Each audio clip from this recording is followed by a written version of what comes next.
Testing, 1, 2, 3, testing, 1, 2, 3. Good. Are you on YouTube right now? Oh, there. Yep, so you should then.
right, so we're started. Ready?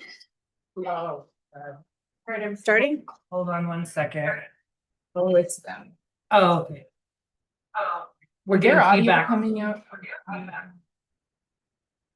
Is that your audio? Just mute your speakers.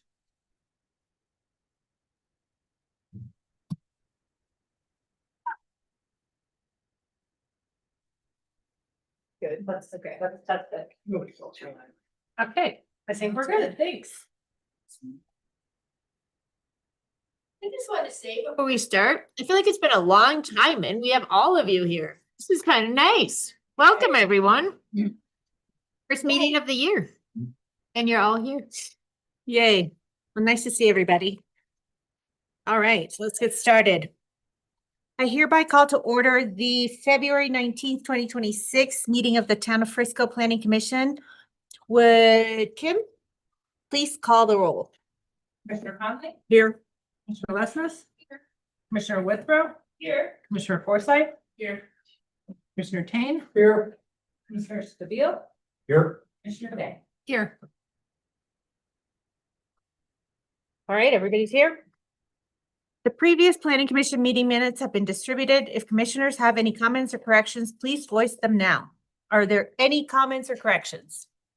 Seeing none, is everybody in favor of approving the previous meeting minutes? Yeah. Aye. Everybody in favor? Any opposed? Seeing none, all approved. All right, next are public comments for items that are not on the agenda. I will read from my book. This is a meeting of the Frisco Planning Commission. Any public comments that anyone in the audience may wish to make on a subject not on this evening's agenda may be made now. Citizens making comments should state their name and address for the record, be topic specific, and limit their comments to no longer than 3 minutes. Is there anyone in the audience that wishes to make comments on anything that is not on this evening's agenda? Seeing none in the chambers, is there anyone online that wishes to make comments on anything not on the agenda? Please raise your hand or.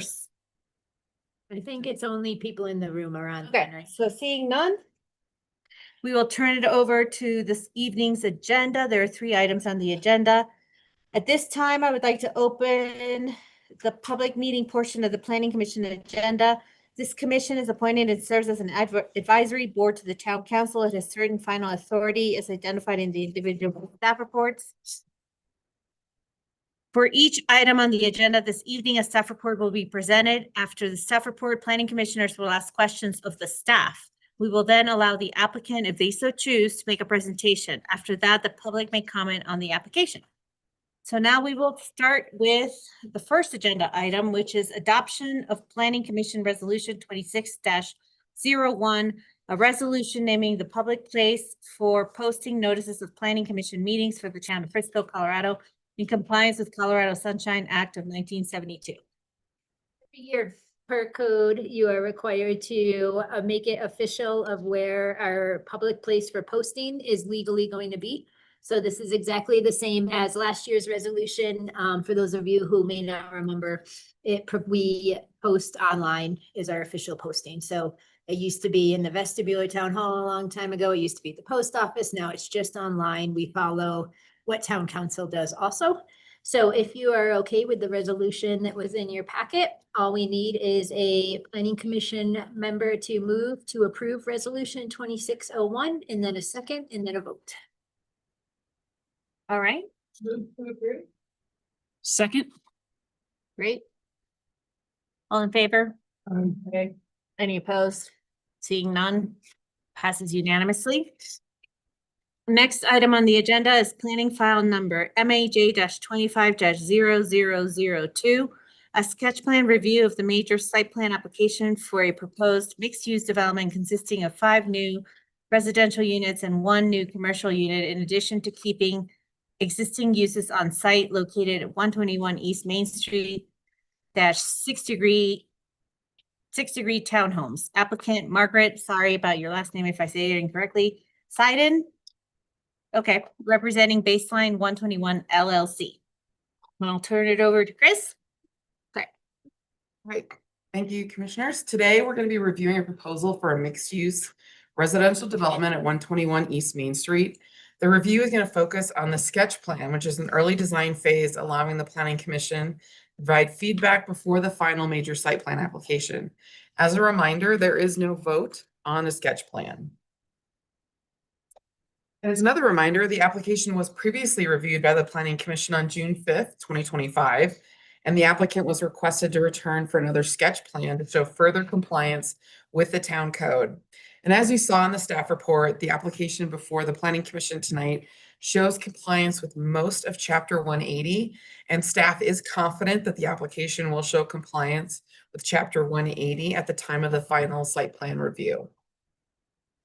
So the proposed mixed-use development aims to incorporate 5 new 2-bedroom residential units alongside the preservation of the historic log cabin and the existing workforce housing unit, as well as another commercial unit. The project plans to include approximately 1,023 square feet of commercial space and features a garage with a lift parking system. The property was platted in 2024 to convert the existing restaurant and apartment into condominium units, enabling the sale of those units. At the time of the plat review and recording, former staff had an oversight where a note was added that allowed 6 units of density on the property, along with 2 commercial units. The town attorney reviewed this recently and acknowledged that he had overlooked it in his review of the plat application, and this plat note is required to be honored.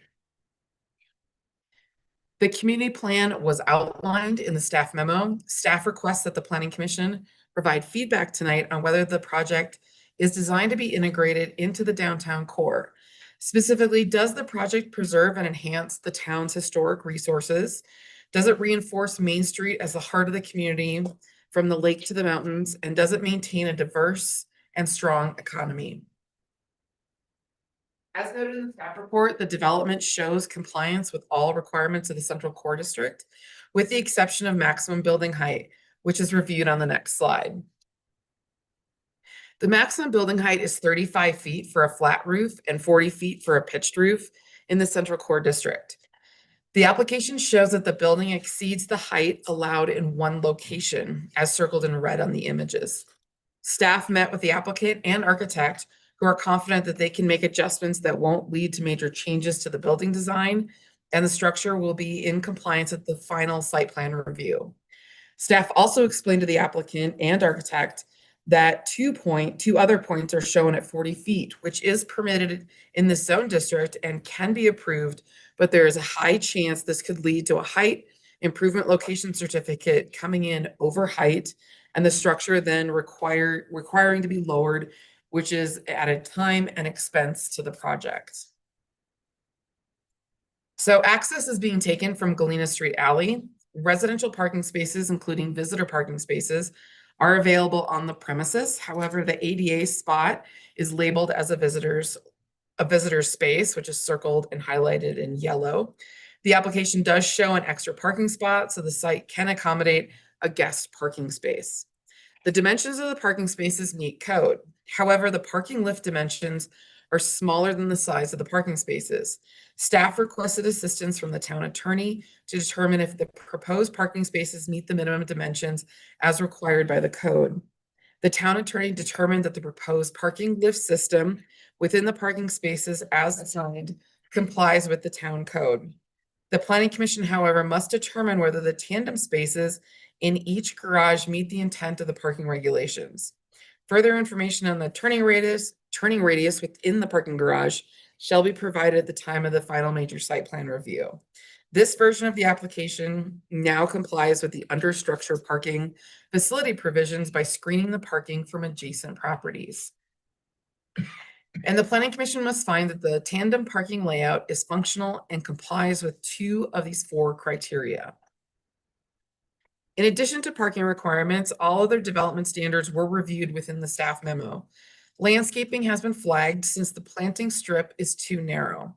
All requirements of the landscaping standards will be required to be shown in full compliance at the time of the final site plan review. And this is snow storage, which we haven't really talked about before. So this is actually a quote from the Unified Development Code and the accompanying picture. And this is just for reference for our next slide. So the application shows 1,143 square feet of hardscape area and 587 square feet of uncovered decks. The standard requires 433 square feet of snow storage. The application shows 478 square feet of snow storage. The application also indicates that all driveways, parking areas, and sidewalks are to be heated and sloped to central drains. The town code does not provide exceptions to snow storage for heated areas. The application does not meet the requirement for snow storage to be located lengthwise adjacent to paved areas and fails to meet the minimum width requirement of 8 feet. The applicant and the architect have told us that they can meet this regulation at the time of the final site plan. Staff does request that the Planning Commission discuss the building design and determine if the units appear to be consistent with the neighborhood character. And there are some additional standards. The application reflects modern architecture attached to the historic cabin building. Staff would like input from the Planning Commission on whether this building is designed to complement the existing structure. The applicant has included how they address this comment from the previous sketch plan review in their application materials, and that was included with the staff memo. If the Planning Commission has questions, staff will direct them to the applicant and their architects. Also, as noted in the staff memo, the application shows a combination of flat and pitched roof designs with parapets. The applicant has designed the project and roof pitches with consideration of the existing structure. Staff requests that the Planning Commission provide feedback on the proposed roof pitches and whether they comply with the roof standards outlined in the code. So for amenities, a minimum of 1 community space shall be provided for any development with a gross floor area between 10,000 and 25,000 square feet. The gross floor area in the application is 12,169 square feet. And so 1 community space is required. A community space could include, but is not limited to, public benches, water features, public kiosks, gazebos, public patios, seating areas, public plazas, or public art. Staff would like feedback on whether this community space, which shows a public bench with planters, is suitable for the application. So this is how the code defines a sketch plan review, and the Planning Commission may require the applicant to come back for another sketch plan review, and either a sketch plan or a final site plan application must be submitted within 180 days from today, which is Tuesday, August 18th, 2026. And with that, these are the discussion items. I'm just going to read through them, and then at the end of the presentation, we can talk about them. Do the application materials show compliance with tandem parking space requirements? Remember, we have to meet 2 of those 4 criteria. Are the roof pitches in compliance with the roof standards as outlined in the code? Does the proposed building design complement the existing structure? Does the proposed structure show compatibility with the neighborhood character? And is the community space suitable for the application? And these are the key issues identified as staff did the review. And these need to be addressed prior to the final site plan application, as well as incorporate the feedback from the Planning Commission from this meeting. Staff does note that once again, we met with the applicant and their architect regarding these items, and they are confident that they can show full compliance at the time of final site plan review. And these are the next steps. So you ask questions of staff, then the applicant does a presentation, then there's questions of the applicant, Planning Commission discussion of the application. However, no vote will take place tonight. So with that, I'll open it for any questions of staff. Thanks, Chris. All right, we'll start over on that side. Kelsey, do you have any questions of the staff? Well, Joe wasn't brought up, but the live work doesn't qualify as a density bonus thing, but yet we're doing it because we'll get sued otherwise. Strong-armed like other applications, because it just seems like When the plat was recorded by the former staff and town attorney missed that note or didn't realize the implication. Interesting, because it seems against everything we talk about and It is. do. Yeah. And there's a lot of attorney mentioning, so just for We wanted to clarity's make sake. sure you knew we went to the that- attorney, we checked. He acknowledged he approved it and didn't realize it. Just gonna say that, so. Got it. Yeah, so we have to approve it without being income capped. So. Totally just talking about that. What's the process for plat approval, condo plat approval? So it's reviewed by staff, it's reviewed by engineering, public works, things like that. And then it's also reviewed by the town attorney, and then we review it to ensure it's compliance with a applicable site plan or development plan, what have you. So, and then you sign it and the mayor signs it, or the planning commission chair signs it and the mayor signs it. For the record, I didn't sign it, but. I know. Sorry, not you. The planning commission chair signs it as well as the mayor. Okay. But it doesn't go to a hearing. Yeah. Okay. And that's different from last meeting, right? That's a change from last meeting? On this one. We had thought that they would be subject to the affordable housing covenant, Yes, and we found Refreshing my out memory. that, right. good question, yeah. We had said it would need bonus density and the applicant was working with us saying she would convert it to deed restricted. And then we had our attorney look at it more, which luckily we were wrong as our staff, as including me, so. I couldn't figure out how many of the parking spaces are lifted. Okay, so we can go back to that. And slide. my question is, what, like, I know that the town approved lifts in previous projects, one being a commercial controlled environment, one in the nineties that was on Main Street, and those lifts have been removed. And so I'm like, what are the ramifications saying the lift is there and then just like my beef with snow melt, they're gonna unplug it because it's too expensive and then we don't have snow storage. My concern is how many are on the lifts and what happens when they remove the lifts? And what do we do about the parking problem then? Yeah, so for lifts, these four are for lifts. I don't know if you can see that. on the Okay, screen. yeah. Yeah, so these four are for lifts, so it's 4 and 5, 6 and 7, and then But 11. 4 of the 15. Correct, Okay, which would be 8 spaces. What staff will like to propose, and it will not affect this application because it's already submitted, is in the future, if we continue to allow parking lifts, to probably come up with some language about it has to be more of a valet parking style, as was approved for the commercial operation. It's just a discussion point to your, we're thinking in our heads so about, my concern is that, yes, the developer gets Mm-hmm. done, and then they're out, and homeowners come in and they undo these things because yeah, they don't suit their needs or whatever, but then it's going against, then it's a non-conforming. yeah. And you can ask the applicant how they address it, but our attorney did confirm that they meet the parking requirements for these spaces. So a question for commission in the future is help us come up with some ideas if you don't like that in the code to restrict parking lifts in some manner if we want to. But for this application, it meets code. While we're talking about that, when you say it meets code, do we have a specific size in the code? We do in its parking space size and vertical height, but they technically meet that even though it's 2 cars go in it. That's per our attorney, so. So our attorney confirmed that they meet the parking size standards, but you're still asking us about whether or Tandem not parking. Tandem maneuvering. parking up and down. that works. Okay. You got it. No further questions for staff. Okay, Andy, questions of staff, sorry. Yeah, you know the drill. I have a couple just sort of clarifying questions about the staff report. You mentioned that you don't believe the snow storage currently works. Can you show me specifically where you don't think it works? So how we define snow storage is that it has to be the 8-foot minimum width from the paved area, adjacent to the paved area. So as you can see here, this is we consider the width this way and the length this way.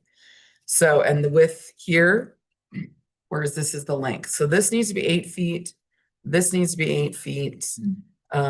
This is Main Street here. This is Galena Street Alley up here. This needs to be 8 feet. this needs to be 8 So feet. you're wanting to see it 8 feet in every direction. I mean, that code was originally written because that's the width of a plow blade. Mhm. And it needs to have an 8 foot wide space to plow it into. When we push snow off to the side, in the past, we haven't asked for it to be 8 feet wide. Usually you only get to count the first 4 to 5 feet alongside, as long as the place you're pushing it into is 8 feet wide. Mhm. So to me, that does seem like it works. And the other thing I'd want to bring up is we created recently this requirement for snow storage for decks. That doesn't seem like the 8 foot should really apply for future projects, because you're hand shoveling into that. That's we- not a place Mention where, that to the applicant too, that we Yeah. didn't understand how we could verify the 8 feet when you drop it. And your first point, I'll just speak, if the commission all agrees with you that it meets the code for snow storage, that's completely fine. And you can, I'm sure the applicant would love to hear that tonight, if that is the. well, Direction. in other projects, we haven't made it be 8 feet in both directions. Mhm. Which is, I mean, this one's 8 feet in one direction, which to me seems like it kind of meets the intent of that code. It's in front of the parking space, it's 8 foot wide.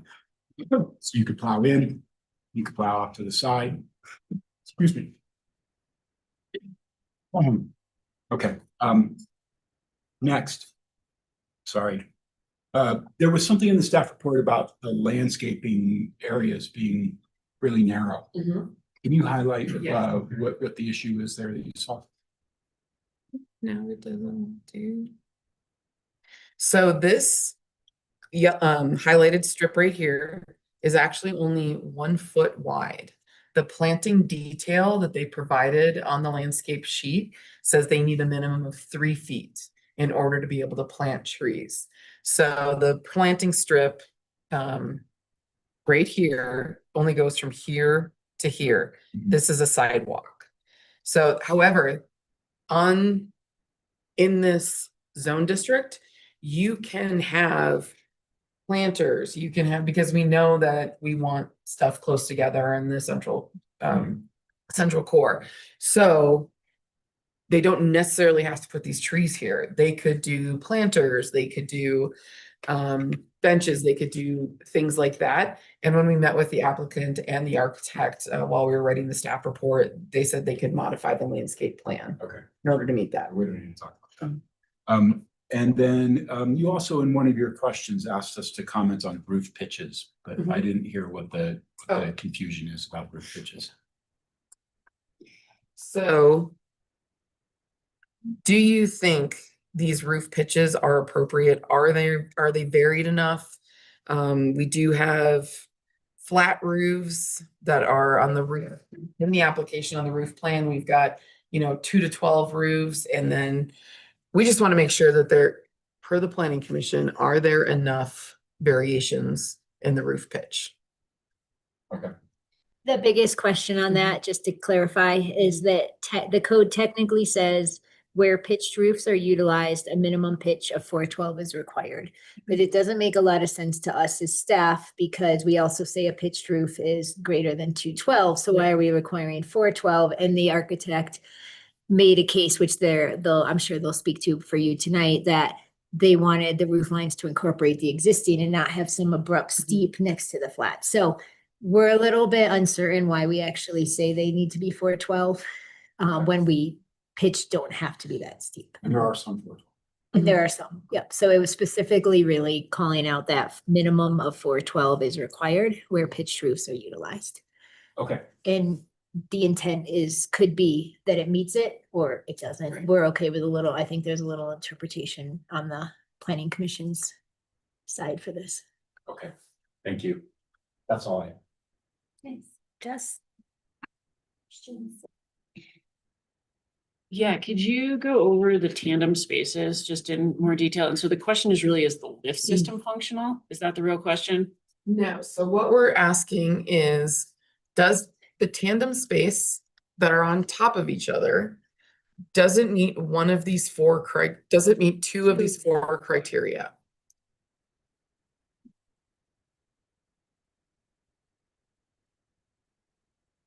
Because tandem could be up and down, or tandem could be forward and back for the code. What is staff's opinion on this? Well, per our conversation with the town attorney, the tandem spaces do meet our criteria, 2 of the 4 criteria. Because even though we have to have 8 feet in vertical height, technically, you're not gonna be climbing out of the top of the lift. Does that make sense? Yeah, Yeah. and I thought, just to clarify, because it's what Andy asked, he said, you know, asked, like, clarified that the town attorney felt that it met the dimensional minimums. But so which of these 2 here does staff feel that it meets? Sorry to put you on the spot. No, that's okay. Let's see. I do believe it meets number 3. And possibly number 2. Number 4, we still need to determine whether or not there is adequate turning radius at the time of the final site plan. Don't you feel like that's something we need to know if we're trying to Mhm. meet this criteria? I Well, just you feel like we would- you keep would- saying this with like yeah. all these, like, we will know, and I'm like, why don't we know now? Kind of. Because it's a sketch plan and there's no vote on the sketch plan, so it's about telling the applicant what you need to see at the time of the final site plan. We don't technically take in all the detailed engineering drawings for sketch plan. we can't. I think especially. I know, because I- in the we parking, agree. though, if we have to It make makes sense. based on a criteria, it's hard when Yeah. you don't know if Mhm. it does or does not meet it, and then if that criteria could support it. If the engineer during the full site plan review came back and gave comments that said that they don't have adequate turning radius, it wouldn't move forward to Mhm. you until it did. So you could also look at it that way, that you're not gonna see it again if he says it doesn't comply. And I know the architects have been working with him already on things, so I would say this, you're probably gonna find that it's going to comply with turning radius. Yeah. But no guarantees yet, but you won't see it again, because we would hold it up at the Right. road. One of them, did I read that correctly? One of them is, they're all like assigned parking spaces. None of these are visitor spaces, correct, with the lift? And they would be assigned to the same Mhm. unit, presumably. Right, you can't have tandem spaces assigned to 2 different units or have tandem spaces Sure. for commercial unless it's valet, and you can't have tandem spaces for visitor parking. So it's supposed to comply with neighborhood character and be in what neighborhood kind of did staff compare this to? Just like Main Street, new condo buildings that have gone up lately? So I was thinking it would be from Galena to Granite, because that's the central core zoning. Including Galena and including Granite, okay. And then the community space, we go over that requirement again, and then could you also just give us examples of what developers have used in the past, like what has been deemed acceptable previously? Not that that's a standard for what we need to continue in the future, but just what have we seen before? For previous projects, I'll have to lean on Katie for that. But specifically,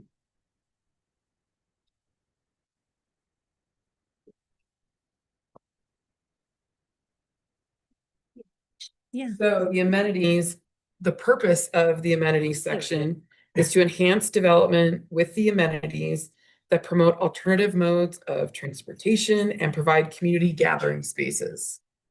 So one community space shall be provided for any development, like I said, with a gross floor area between 10,000 and 25,000 square feet.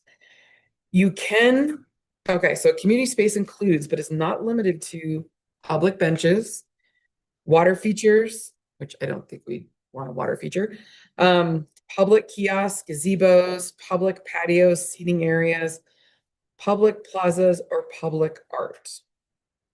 And this is a public bench. With landscaping. Okay. And where is Main Street in this drawing? Oh, it's, At the bottom. yeah. Can you see that This on the is a screen? bench adjacent to Main Street that anybody could sit on. So we're the That number one. Anybody would think it's okay to sit on because it's next to Main Street. Okay, So where the number 1 is actually Main Street. got it. To answer your question, I just pulled up the 20 East Main, so kind of across the street, Frisco Prime, that was recently approved. That staff report notes the applicant is showing one park bench on a small brick patio and 4 bicycle spaces as their community space. And that was what they proposed. Okay. with a bike rack or bike storage and 1 park bench on a small brick patio. And they do have, at where, if you go to the north, they do have 8 outdoor bicycle parking spaces. And those are for the public as well? Mhm. Okay. Right. And we could potentially require a sign that lets the public know they can park their bikes there, just so nobody's confused. Mhm. Okay, no other questions for me, thank you.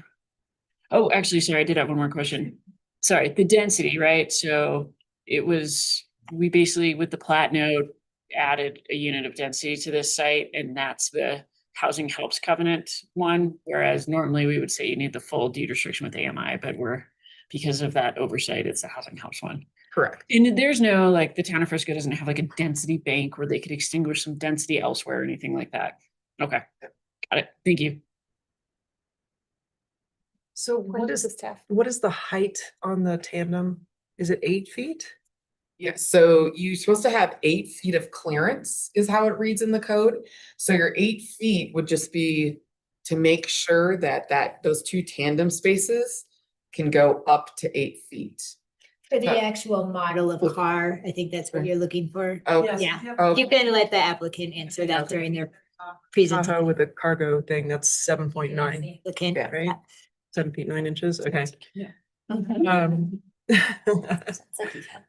So I don't know if I got this right. It sounded like, when I was looking at the applicant document, it looks like there's the ADA parking space and 2 visitor spaces, but in the staff report, there's only the ADA space listed as visitor parking. Right, because they counted the ADA space as the guest space as well.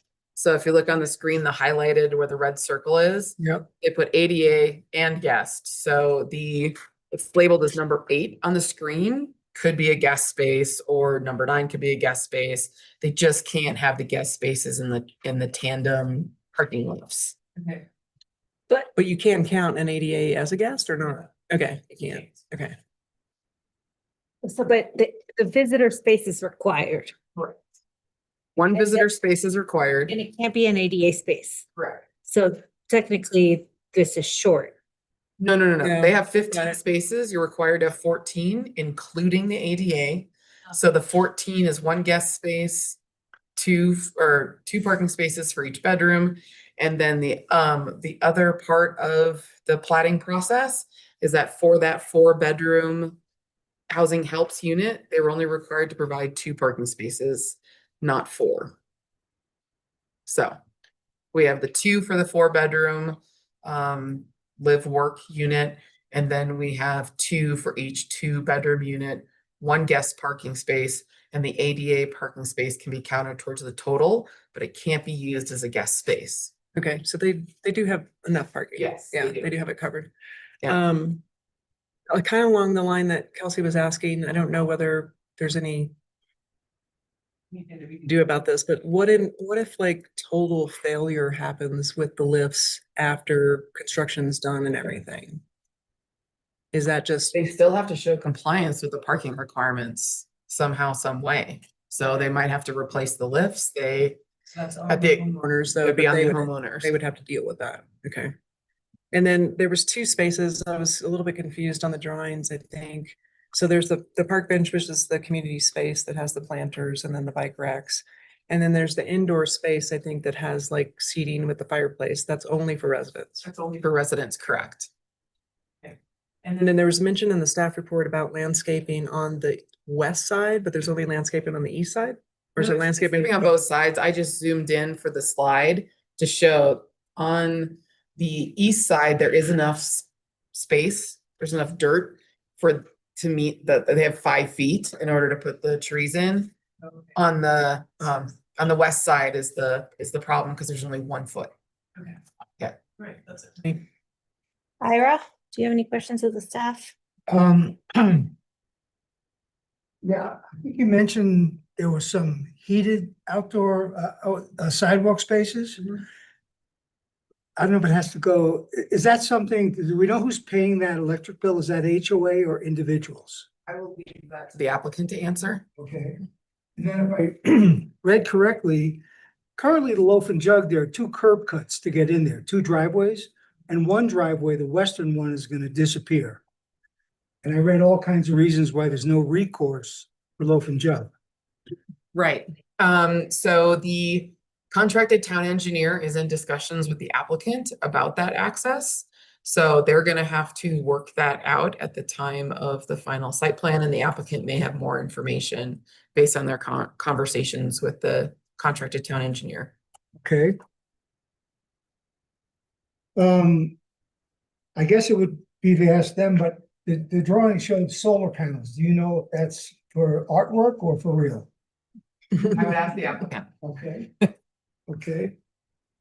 And like we said, we get to keep those stacked spaces operating. I'd like to make sure that goes somewhere. I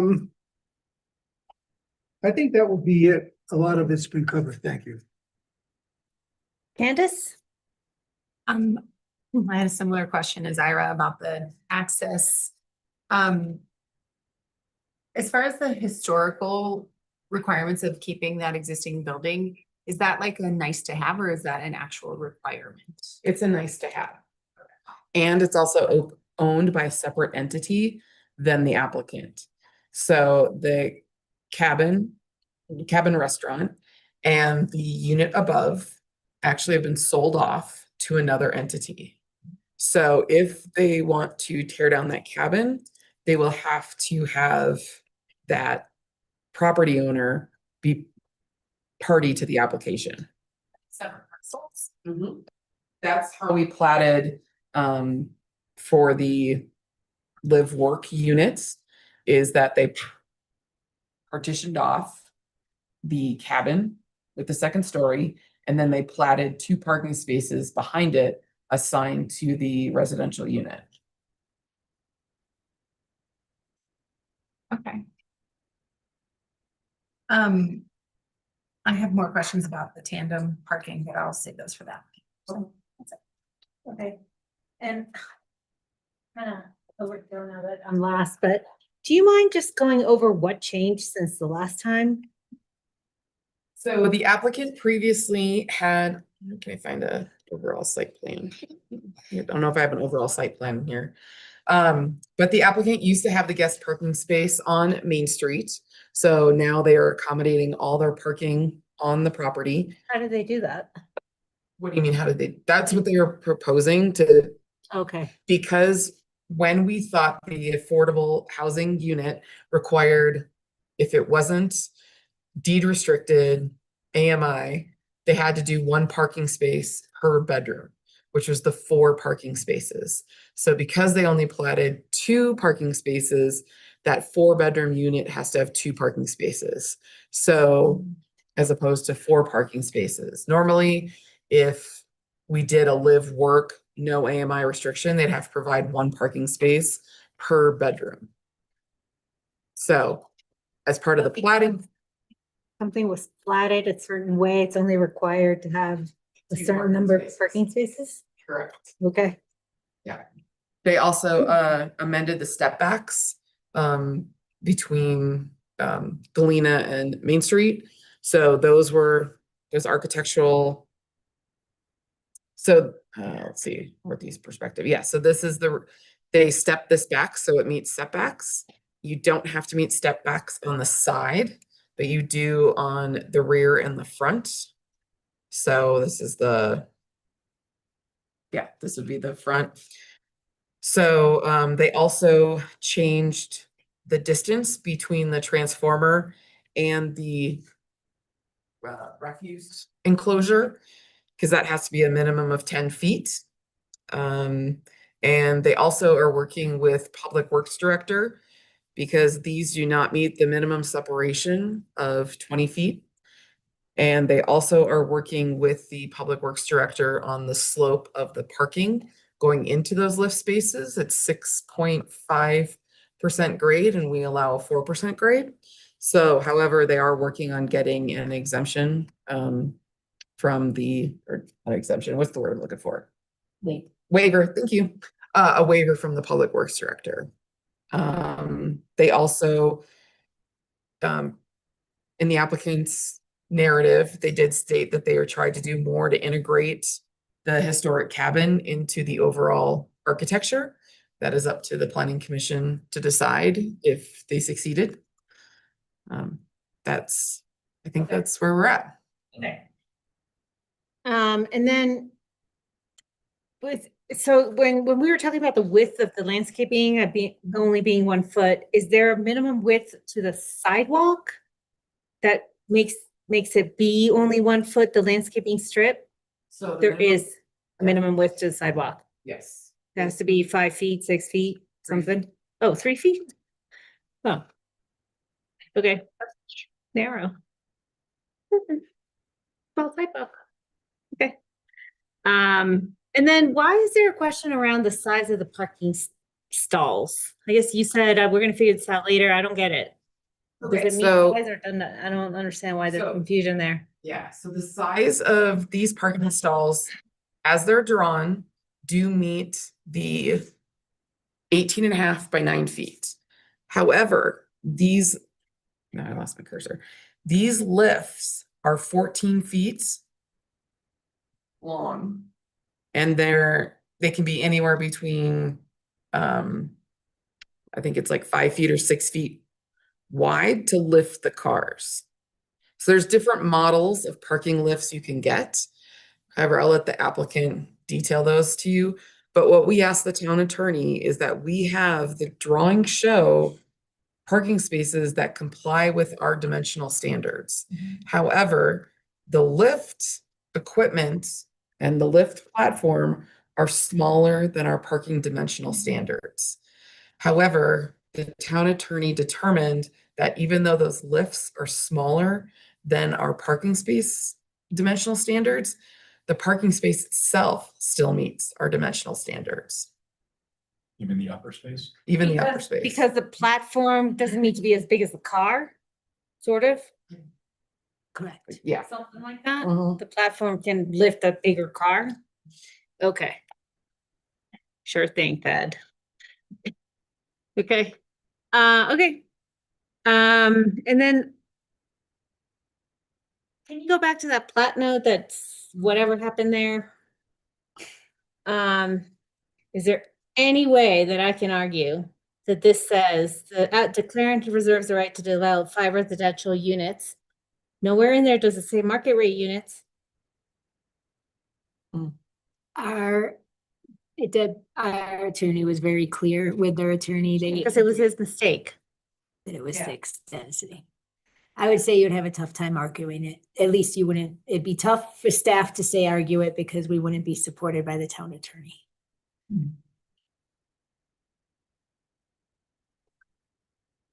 Okay, because I feel like there's a few mistakes that were made here. Afraid of lawsuits.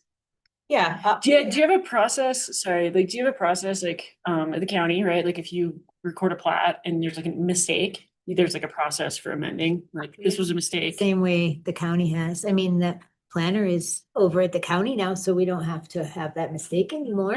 Wait, I'm sorry, who was the applicant on this plat? The applicant is the same applicant you have today. I'm sorry, who's the applicant? Margaret is the applicant. You filed this plat with the town. We filed that town, working with the town, and our intention was to file the correct type of application for the deed restriction. And even our lawyer, Mark Richmond, didn't identify that we didn't have the right application or document to provide the level of deed restriction that you guys need for density. Our intention all the way along was to provide what's the name of the deed restriction? The housing helps. No, the one that you require for the density, Oh, the standard, it's just their Report. standard covenant. standard covenant. So if there was nothing on the document that said what the document was. And so we thought that we were applying the accurate deed restriction to get the density and have the 2 parking spaces. And that's not what we did. Okay. Yeah, follow. Is there any, different, but to staff, is there any overnight public parking in proximity to this property? Right now, there is overnight parking. The closest would be on, is it Third Avenue? Is that Third? Thank you. Is that an experiment or that's gonna be real, One, permanent? yes, because it's well used by the housing units there. And then the town did expand. There will be for the affordable housing on West Main and by 602, but those are further. And by the 619 Granite, the CDOT housing project, that now has opened up a side street for overnight parking, but the closest would be Third. Okay, In the town, just as a side note, Q2 of our action plan, or Q3, we just Quarter- talked about it this morning. Q3. Q3 is bringing that pilot program with Public Works to the council to see if it should be expanded to more side streets or not. Okay. So I would say my suspicion is the direction the town is going, is they're finding it is okay to have parking on certain streets at certain times overnight. Okay. Okay. And this is maybe a stretch too, but as we're talking about these lifts and this concerns, could we consider like some kind of a covenant? If we're gonna allow these lifts so that they don't get removed, or if there's some issue? We can look into that. Yeah. Is it an exception? Are you not supposed Look into that. It's a good Yeah. question. Yes, you see planning school. Like, oh, you're just gonna go to a homeowner who says I bought it like this? and Yeah, now I mean, it's, gone and then we have a park. it needs to be somehow memorialized. Okay. Okay, now we'll turn it over to the applicant. If you want to come up and state your name and give us your presentation, that would be great.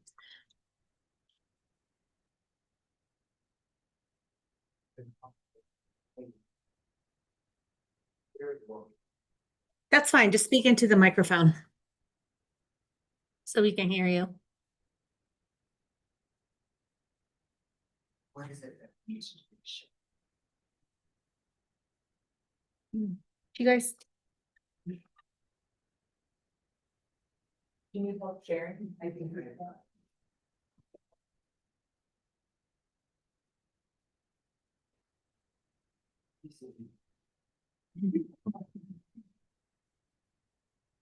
Better direct.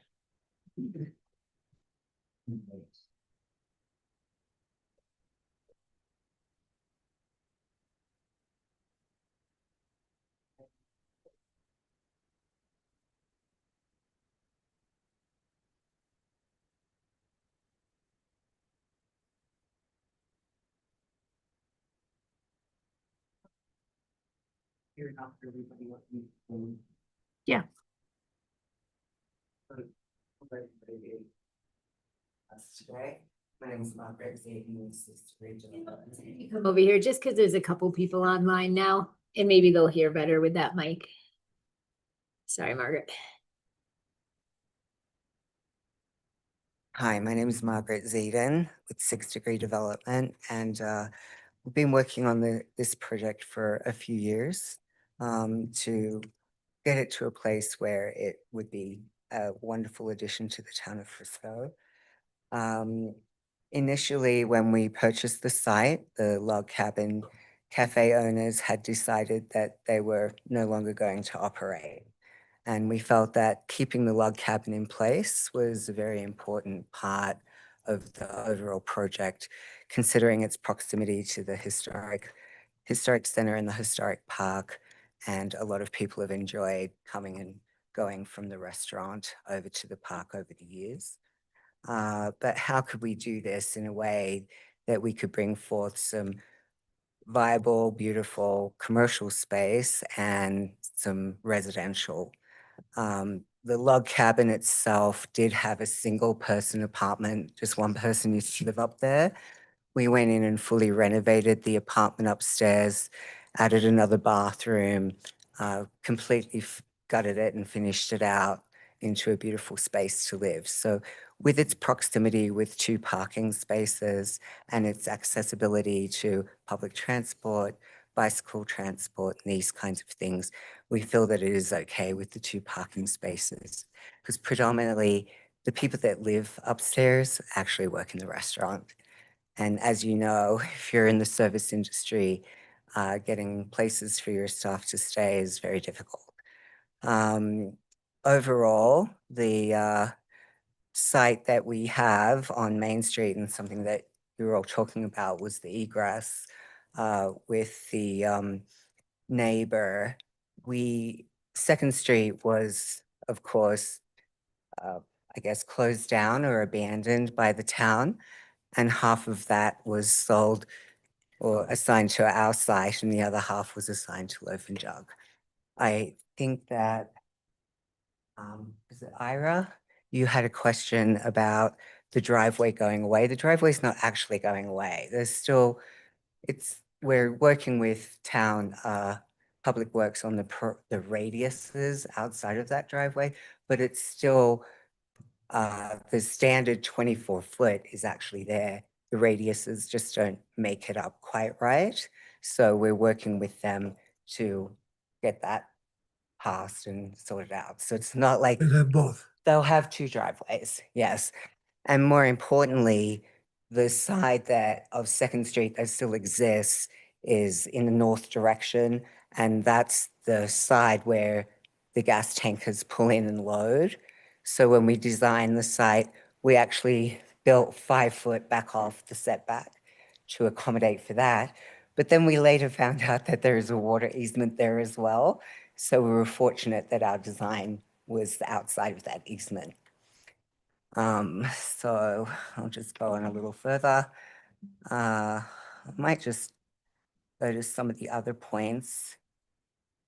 24. So previously, when we came in, we were talking about a drop-down elevator system for our parking structure. And now we have taken the grade, slowly sloped it. It is within the International Building Code, which is why the Public Works Department are working with us on a variance for the parking lifts that are there. And the parking lifts that we have utilized is a company that does parking lifts nationwide and internationally. They provide all of the parking lifts for Disneyland. And so I think we're very confident in the technology of the parking lifts and their lifetime. So it's not a $5,000 parking lift off Amazon. These parking lifts are quite expensive. They're about $45,000 a piece. And I wouldn't expect them to become dysfunctional in any short amount of time.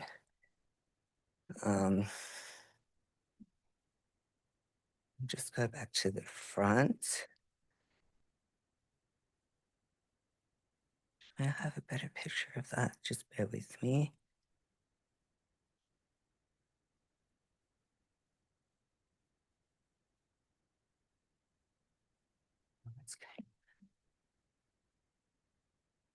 Let's kind of make this a little smaller.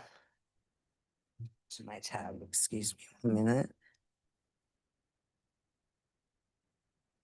Okay.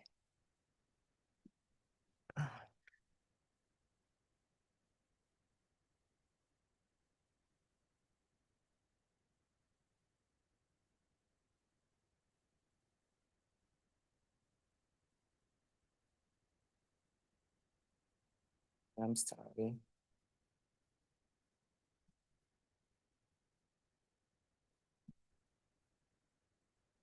Okay.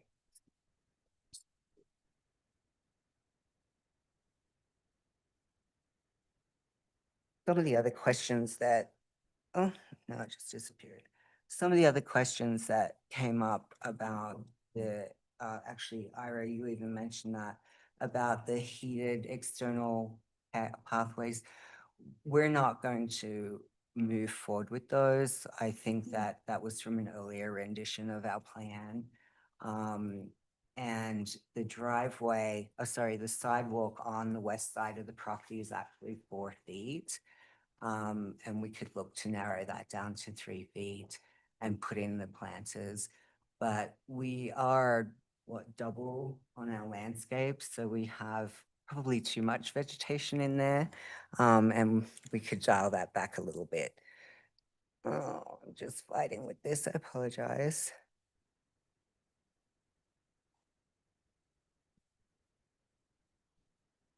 Something that's just not working. To use that message that will I'll stop sharing. Yes, please.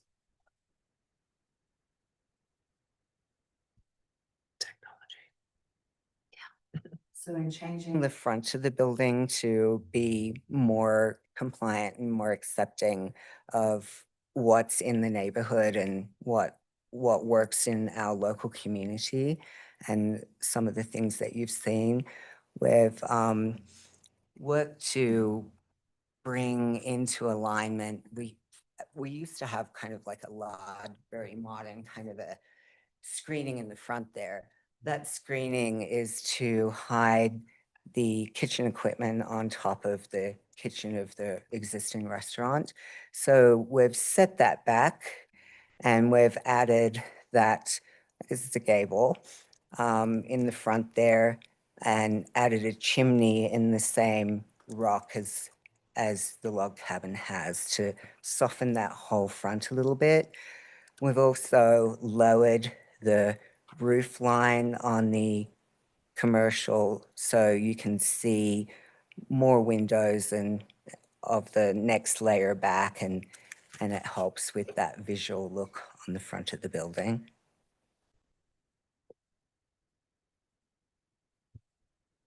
And what else do we have here? Does anybody have any questions for me? I think solar panels was one that hasn't, that was Oh, also asked. yeah. We have solar panel ready system to go in, so that was our intention. Will be installed. It'll be ready, so if they want to add the solar panels, they can. It'll be ready to add solar panels. We also have one EV charging space as well. That I think is just code. I think you have to have the building. you do. So it's not really, you're not giving us much there. Okay, just to be clear. The original parking spot that we talked about, or that was mentioned earlier, that was on the street, was because we felt that in putting the retail in, there was room for an additional street parking spot. But we do also have 2 guest parking spaces as well as the ADA. So we have all the parking required for the residences. We have 2 guest parking spaces and we have an ADA space.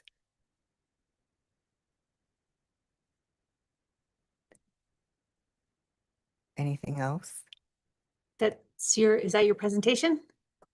You know, I'm fairly new to this, so is there other questions? Well, we that- haven't started asking you questions, so we're just, right now, we're I just. guess that's our presentation. Great. Then I we'll mean, start a with lot your, was covered by staff.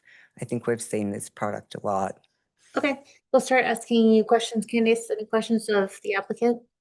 Yes, I have a couple questions. Is the garage ground level or is it? You enter at ground level and it slowly slopes down. The ADA spot has to be at a ground level position. Gotcha. And the water line that runs through that easement is not in conflict with this going down? Well, if the water line is outside of its easement, we're working with the town to reposition that. It could be, we don't know where the water line is really. Okay. And the water line is very old and it needs upsizing for fire in any case. Water line? Yes. Okay. I have a question on the parking lifts, which you guys can answer or not answer. But it seems to me I get that they fit within the dimensions of the code, but you need room to move a car down from 8 feet up, right? So like, is that room just in the parking aisle? Or like, do you have any sort of specs that show how much additional room is needed to deal with the vertical deltas? To get the car into the position, Yeah, so you mean coming down the driveway aisle and getting into its. let's say there's 2 cars and you want the top car. Yes, What happens then? Gotta move. you take the car out from underneath, if there's a car underneath, and you take that car out and you bring the top car down and then you take that car. Straight up and down, it doesn't go out at Oh, no. all. Okay, It's gotcha. like an elevator. And those are both owned by the same unit. Yes. Gotcha, okay. It's I'm just like an following. elevator. Okay, So you drive in and you push one up and then you drive in underneath it. and do you know what the parking aisle is in between the parking spaces? That width? 24 feet. 24, okay. I have another question on the entrance, kind of what Ira was talking about. So you're working with the town to get the driveway right? Which driveway? The the- driveway off of Main Street. Well, Or at- west, yeah. the western, This, yes. the one that's old more to the second, west. the Vacated Second Street. Okay, so our lot line is to halfway through the former Second Street. Okay. And then the rest of that site is Loaf and Jog. And so I'm sure when Loaf and Jog was built, it also had to comply to the requirements of the drive width. So we're not making their driveway any narrower than it already is. Our lot line is where our lot line is. Okay. So their driveway, have they had advantage of a vacant lot next to them? Yes, they have. But I think there are a lot of things about Loaf and Jug that's existing today that may not be existing in the future. I mean, you know, there's no ingress or egress on any new development on Main Street. So I'm sure in the future that will change. Gotcha. I guess just having seen the hot mess that it is at Loaf and Jug, I'll be very interested to see how it goes. But that's not your problem. That's just in general. your Well, meeting. and as I said, when we first designed that, it was very important that we knew the trucks were operating. I do have, Yeah, I I saw, provided a document on I that. saw that additional documentation. That was helpful just Yeah, to show that they to can give get the in. and they visual. can- Yeah, they do Mhm. fit and they do. How do you see from that lot line, I think you have the water line easement. What do you see in that space? Is that just? In the water pavement? line easement? I think you mentioned that like from the lot line over to your building, there's some sort of easement. There's less than 5 feet. Oh, it's less than 5 feet. Okay. Yeah, 15 feet of the easement is on the Loaf and Jug side and it's full of encroachments. So there are many. Okay. If I had one other question, but I don't. Remember. That's it for now. Okay, Ira, questions of the applicant? I think you had some. Okay, so I heard you say, so the electrically heated sidewalks, that's next, that's gone. So that takes care of that. Now, I looked at one of the, in the parking, the pitch of the road is such that the cars are not level. A couple of cars are tilted, is that right? Okay, and I assume there's some kind of drainage in the garage to prevent ice and so forth. There are showing a couple of, look like fireplace stacks coming out, metal pipe coming out of the roof. Are you familiar with what I'm saying? Yeah, on the elevations. On the elevation, that fireplace, what is that? There's at least 2 pipes coming up. Yeah, and sorry, Jeff Clark with DHH Architecture. I was brought in the project on the 11th hour, so I'm still playing catch up. But I would assume if they were gas fireplaces. It would be direct vent, and that's what we see all the time. Yeah, so I mean, they're standalone and they're pretty ugly. Yeah, I think we could accommodate them. We could do it. Okay. It's just-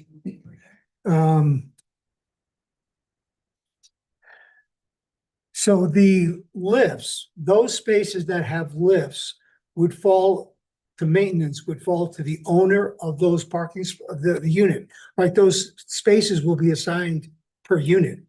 They would be assigned to the unit. It's also, they would be deeded to the unit, but the structure itself is part of the association because it's a common area. But what I'm getting to is the maintenance of the lift. If it needs anything, the No. homeowner would have to go find somebody. We haven't decided on that yet. Like, I mean, that could be something that we could address in our in our governing documents. Is that something you think that should be decided? Well, I think it could be. I mean, standard elevators are often serviced, so there should be a service. They're often serviced, but standard elevators go to the building. I mean, individual homeowners, unless they have their own elevator. They're taken care of by the HOA if they're in a common element. Yeah. But they're private spots. They're You assigned. just said that they're assigned to a unit, so they're really not for the whole building. They really go to a person. I mean, it's just something I would like to see. I live in a 40-story building. We have 568 parking spots in my building. How many do you take care I of? Okay. But I mean, that's my assigned spot. And then today I go into the garage and they're doing some moisture repair on some of the cracks in the garage. And that's all taken care of by the master association. This is a little bit different because this is specific operating mechanical equipment specifically for a particular unit. And that's why I'm trying to figure out who's going to be responsible. Well, it's definitely something that we need to look at. I'll move on. Have you used this lift provider before I have not used this lift provider before. in other buildings that you've done? Provider is actually providing all the lifts for Footsrest. We introduced the lift provider to Footsrest. We feel the lift provider was sent to me initially through BHH, through Mark Hogan before he retired. And Harding Steel, I mean, as I said, it's not a cheap lift by any means. You can get car lifts for homes from under $10,000, and these are much more sophisticated than that. And their safety ratings and their history and standard is kind of speaks for itself. And have you used other lift providers in other buildings that you've built? Yeah, not, okay. That's it for me. Okay, Jess? Yeah, could you go to the architectural facade, maybe where you're showing kind of the odes to the historic structure of the log cabin? Yeah, if you could just kind of show me those. And then there's another side where I could view like the side of the log cabin. Mostly where this question is coming from is, right, like this is gonna be on Main Street. Like this is something that people will see every day. Every visitor that comes through will see this. And just want to make sure you're giving the proper architecture in this. I'm not an architect myself, but you know, just if you could again take me through what you're doing, show me from the different facade. And then, you know, my question is really, are there other kind of little odes that you could do so that it feels more integrated? Thanks. This email. So this is what I received when I first received the last round of comments. It was a very angular, modern piece, and we weren't sure we were even meeting the facade articulation. And then also this roof line was pretty high. So first thing I looked at was first lowering the overall scale of the commercial facade. And then kind of started looking at the proportions of the existing log cabin. And so the idea was to match the proportion and the scale of what was existing rather than being so strong in its articulation. So we stepped back the feature in the center. This is all an existing roof right here. By stepping that back, we create some shadow lines and we meet the change in geometric plane. And then looked at these vertical stone pilasters. And so first we introduced this similar stone pattern on the new building to kind of give an ode to the existing materiality. And then took the rhythm of the vertical facade of the pilasters and started implying that in between the bays to kind of basically match that vertical rhythm. And then looking at any horizontal datums, so where the stone wainscot ends over on the log cabin, kind of brought that across so it would align with our shading device and our mullions. And then same thing where the windows and the lower wainscot is, carrying that line across to again match the window mullions.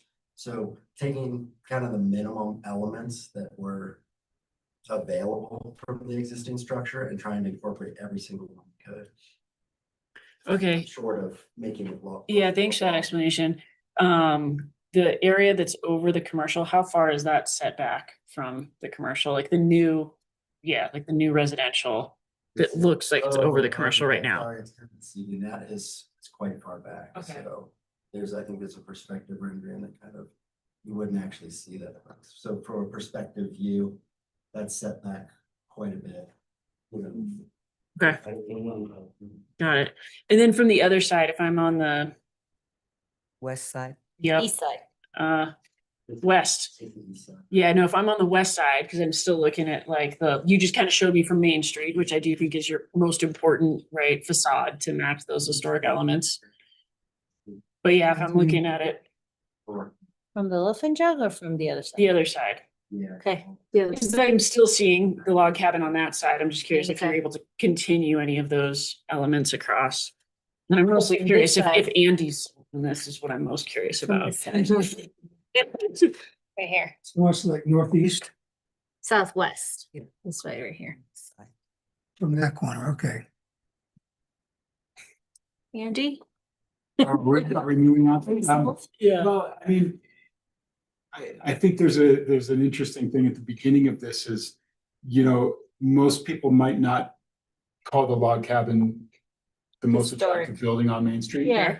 And so requiring somebody to work with those elements, you know, I think they've done a really nice job of actually picking up on some of the elements of trying, you know, matching roof pitches and rhythm without, you know, putting fake log siding. Without like Side of the building. duplicating it somehow I to like don't make it wanna seem. see it more. I think the rest of the building looks more like kind of what we're seeing get built on Main Street now with some of the stuff that's down the street or getting under construction right now. Mm-hmm. This kind of goes with that, but still does nod to the log cabin that's If still there. Andy's sold. So I was gonna say, what was your name again? Jeff, I would, thank you for the explanation. I would have never, Yeah. I would have never known any of those things, so I'm glad somebody thinks about these things. The idea is that it happens at a subconscious level. Good for you. I'm glad somebody got that talent. yeah, I think to me, it works. And I think, you know, you can kind of see how it steps back. Mhm. I think it is going to read okay from Main Street. I do like it better than some of the really more contemporary proportions that were in the last submittal. So Yeah, and to if me, you it's an improvement. Yeah, and if you hadn't shown that, I remembered there was something about it last time, but I'd forgotten, so. Anyway, sorry, your questions. Oh, you know, I keep coming back to this lift. You know, I'm concerned about this. I do see you have a building section on one of the last pages that shows 13.5 feet clearance, I think, at the lift. So, you know, when I'm looking at, I pulled up, there's another page that has kind of the diagram of the different lift heights and what sort of cars you can get in there. And the biggest lift they have says that they need 12'3" clear. And for that, you can fit a 6'8" car and a 5' car. A 4Runner with racks is 6'8".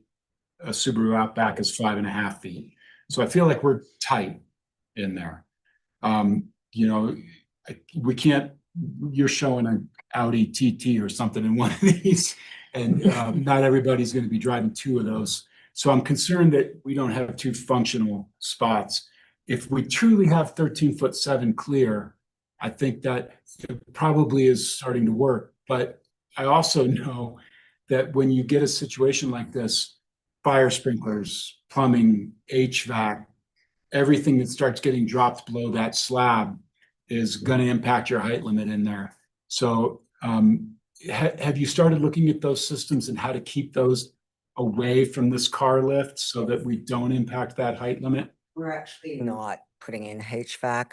We're using radiant heat Okay. and fans in the. But in terms of plumbing that goes through that cap slab and sprinkler systems and everything that's going to end up getting dropped below that insulation, you know, all of those things are going to impact that 13'7" that you're promising us. And as soon as we get down, you know, we lose a foot of that. And now we're talking about, now you need to have two Subaru Outbacks, and you get below that and now you do need two Audis. Well, you don't have to have all those utility lines running over where your cars are actually parked. Got, It's best and safest if they're not. And for sprinkler lines, they're usually not where they can be hit because sprinkler heads are not good when they get hit and knocked off. It causes a huge problem. So with our engineering team, we're pretty confident with everything that we've been doing. We've been working on this for quite a while. yeah, I think we just need to keep a real close eye on that, on limiting the headroom in those spaces, because if you really get 13.7, you're gonna just squeeze in with two real cars, but.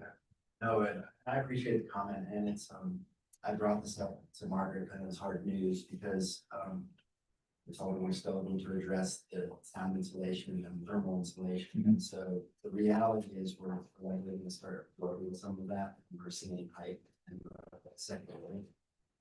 So that upper level slab is gonna go up. But force in the height, and that second floor was nice, but I told her the reality is we're gonna have to start we're gonna have to start taking some of that height and applying it to the assembly, to your point, so it's on the radar. I think when we see this again, we'll see more of those mechanical and engineering drawings and take a look at that and just, it sounds like you're keeping an eye on it, you know, I think if we've got in the neighborhood of 13 feet under there, then we probably do have two viable spots, but if we start getting under that, I don't think we have two functional spots, so I would disagree with that if we lose that we have functional spots there. If you can keep 13 feet in there, it seems like you've got functional spots, so.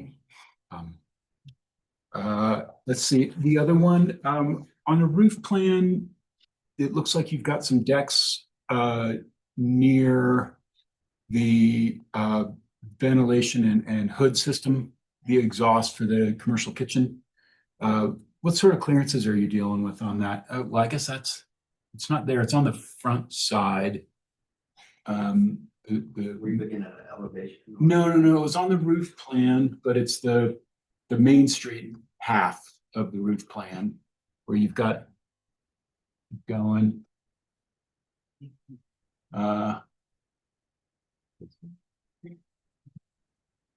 Yeah, so that lower right, see, you've got decks right out there, and that's your commercial hood. That seems awfully close to be putting people to a kitchen hood. Have you taken clearances into account with your exterior space and your operable windows with regard to that hood? I've not. Okay, Put it on my radar. yeah, it seems really close. Yeah. And you know, you've got some spaces that are gonna need operable windows, and you've got a big deck out there, and that's not gonna be the best smelling deck on Main Street. And I apologize, like I said, it's no excuse, but I was brought in very late on this project. So Understood. I inherited a lot of. Sure. A lot here. And the other one I was curious about is, the clearances from the transformer. You mentioned having to move the garage door or the trash enclosure door. Yeah. My experience is that, also any walls within that space end up getting fire rated and all that. Have you started looking at what you're gonna do with all your assemblies in that area? Because you're awfully close to that transformer. We have, but we also changed our transformer from a 3-phase to a single phase, which made the clearance come down a whole lot. Okay. So instead of 20-foot clearance, it's 10. Okay. All right, that can get tricky. I think that's all I had for questions. My question, is, are you putting sub pumps in the basement of this garage? As we have a very high water table and, you know, neighbors that are further east to you, which is when the water table actually kind of, I may or may not change, but do have them. So I'm just curious if you've thought about that in your design to be proactive. We've done a pretty solid drainage study with our civil engineer. We're only going 2 foot into grade with our new design. Before we were going much deeper into grade because the car lifts. Last time you saw this, the car lifts were literally going down into the ground, and we're not doing that anymore. So we do have with our, let me see if I can pull up what my engineer said, actually. His comments. Yes. Oh, yeah.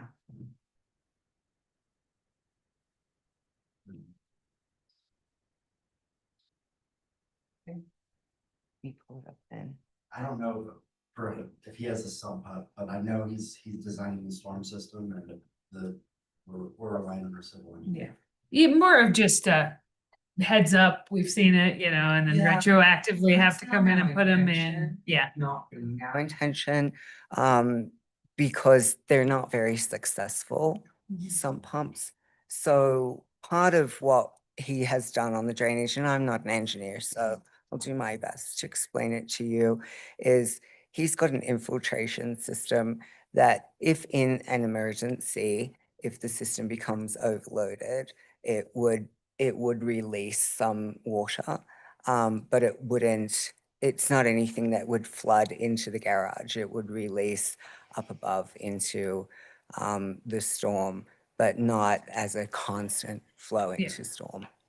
If you look at the right side of the screen here, all these circles, this is the engineer's underground infiltration system. And so he's strategically connecting it to the storm inside the garage. So I know the civil is actively thinking about it, thinking about the grades and the heights that all that stuff happens. Because I imagine these infiltration systems are lower than where the actual grade is in the garage. No other questions? Okay. Ira, you had one more question? Yeah, the ownership is complicated. You don't own the log cabin, right? Well, the log cabin is part of an association plus. So We bought the whole site originally. will you be changing windows for consistency in the log cabin to match what you're doing? That's kind of where I'm going. Not at this point, no. So the log cabin is gonna have its old glazing. Log cabin has its current glazing. Thank you. Okay. And I don't have any additional questions. Great.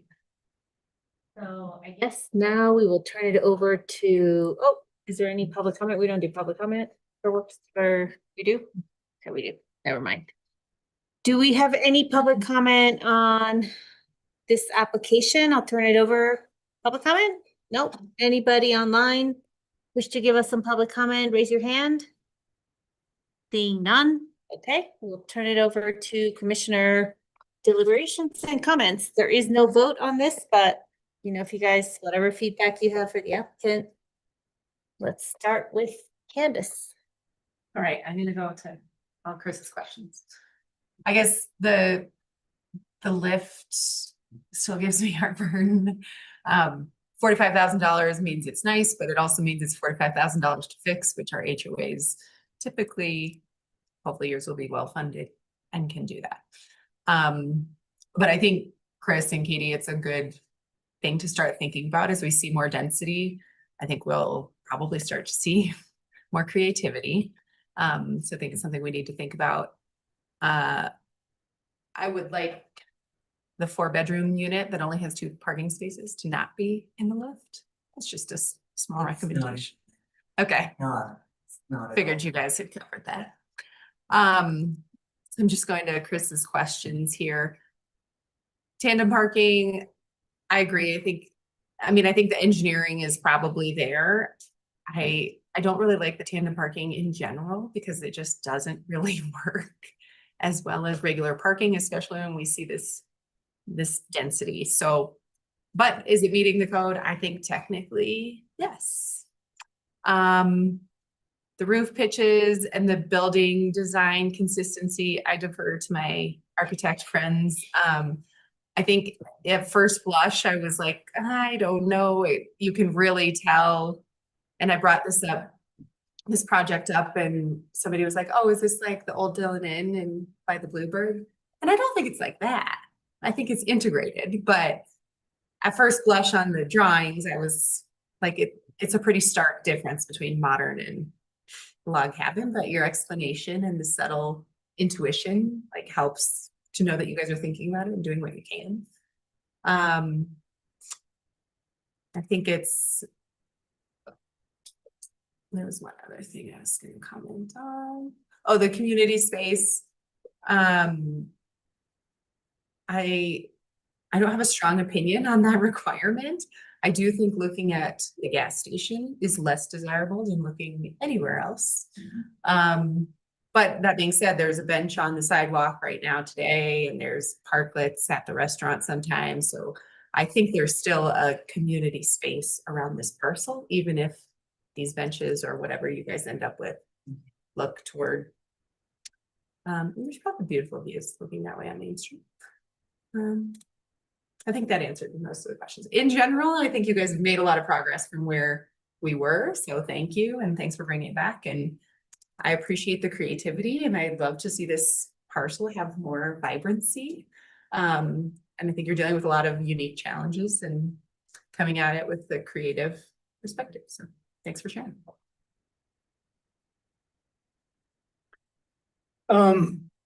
I appreciate Jeff. Oh, really? I got it. I appreciate the narrative, because when I first looked at it, it felt like the Main Street elevation gave some nod to the log cabin. And then as you went around the corner, there was like no log cabin. I mean, it was just all modern. It was great.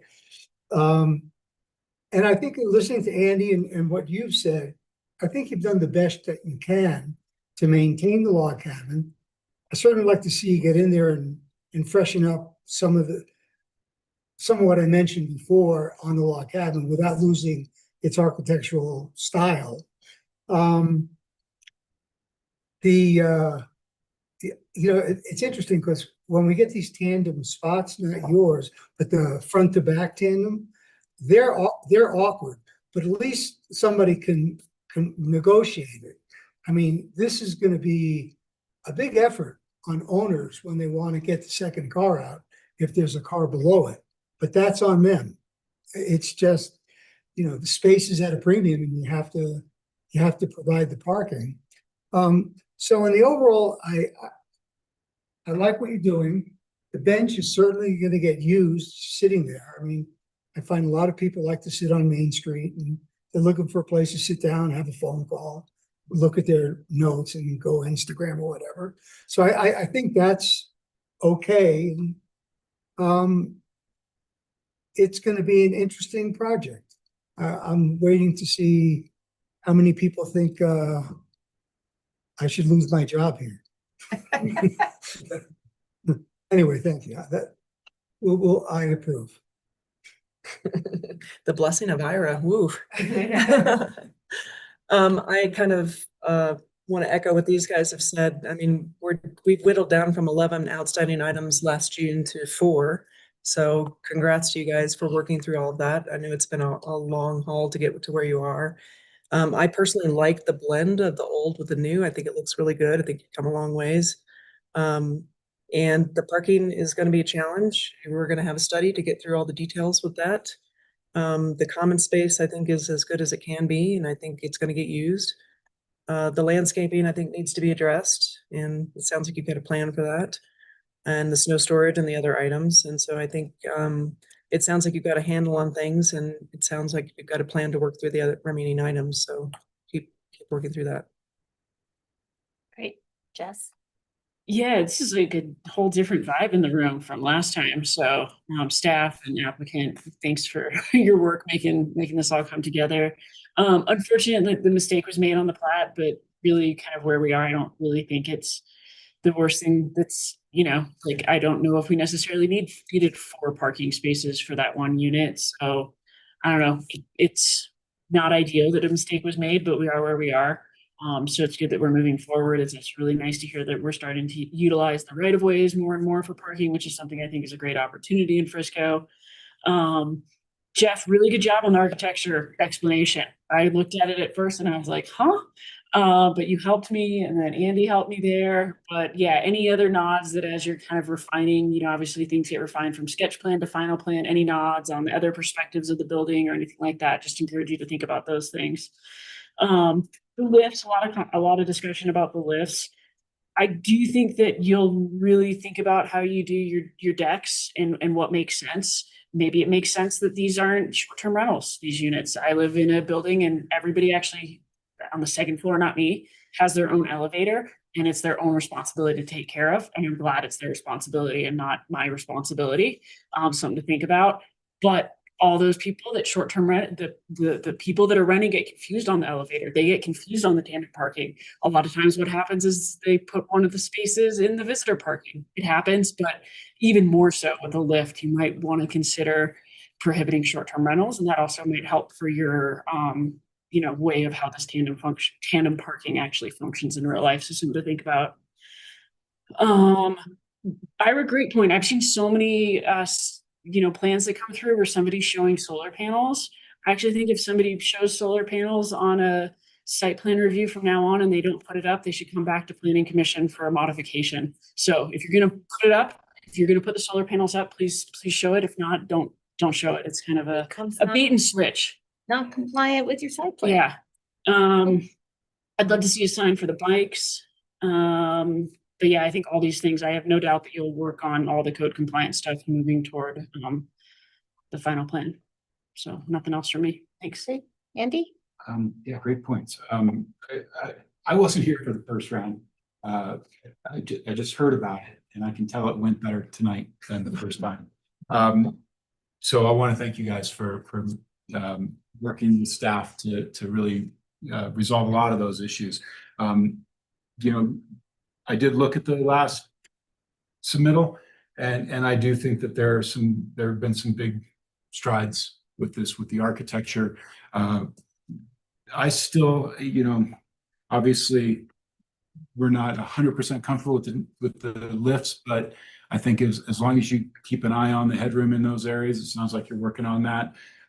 They can be functional. And I feel like having something in there that says the HOA or defining who takes care of those lifts is going to be important because they need to continue to operate. Obviously, we don't have a compliant project if they don't operate.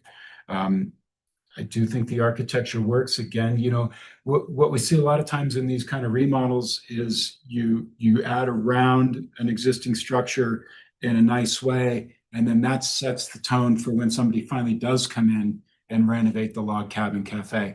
And so I think you've done it, you don't want to go so far in the direction of mimicking the log cabin that you're not encouraging the log cabin to up their game a little bit. And I think this does that. I think this sets a nice tone for hopefully someday the log cabin gets renovated and they look more like your project, which ties it all together. But I think you've done a nice job of working with it without slapping fake log siding on your new building. So I appreciate that. I think, to answer some of the questions, I think the roofs are fine. I think there's a nice mix of roof pitches in there. I know sometimes when you're battling height limits, even the 412 pitch can start to push you. And I'll be curious to see what happens when you really start adjusting those floor plates. But, you're right at the height limit. Hopefully you can give yourselves a little bit of latitude there as well, because you don't want to be right on the height limit. No builder I've ever worked with comes in without pushing the building an inch higher, and you guys don't get to do that with this design. Community space, yeah, it's a bench. It's what the code says. It is kind of a funny requirement, so I'm fine with that one. You've got some work to do with the engineering department in terms of some of your variances, some of your slopes, your driveway separations. I trust you to work all that out. That's not really up to us, but you'll have to make those guys happy over there. So, snow storage, I do think it works. I think when I look at functionally, they don't have a lot of it. There's most of their paved area is covered, and what's left, I think they have room to push snow. So I'm not too concerned about that. I like that we're getting more retail space on Main Street. And I like that you made it attractive. You know, I think there's kind of a perception that retail space doesn't rent out. And it's hard to find tenants, but I think if you make an attractive retail space, you will find a tenant. This is a good location. You've made a nice looking space. I think you'll find somebody that wants to be in there. So appreciate the work you've done. And yeah, I'm ready to see the next round. I think that the design, you know, I Sawtooth Smile on Main Street is nice, you know, and like I like that it's differentiated out at the log cabin. I don't think they're gonna remodel in 41 years. I really don't see much happen to the beauty of that. But Wishful. I think it's cool though, and I think it's cool that it's kind of like a hug from the modern behind. I have big concern about the lifts being working and doing that.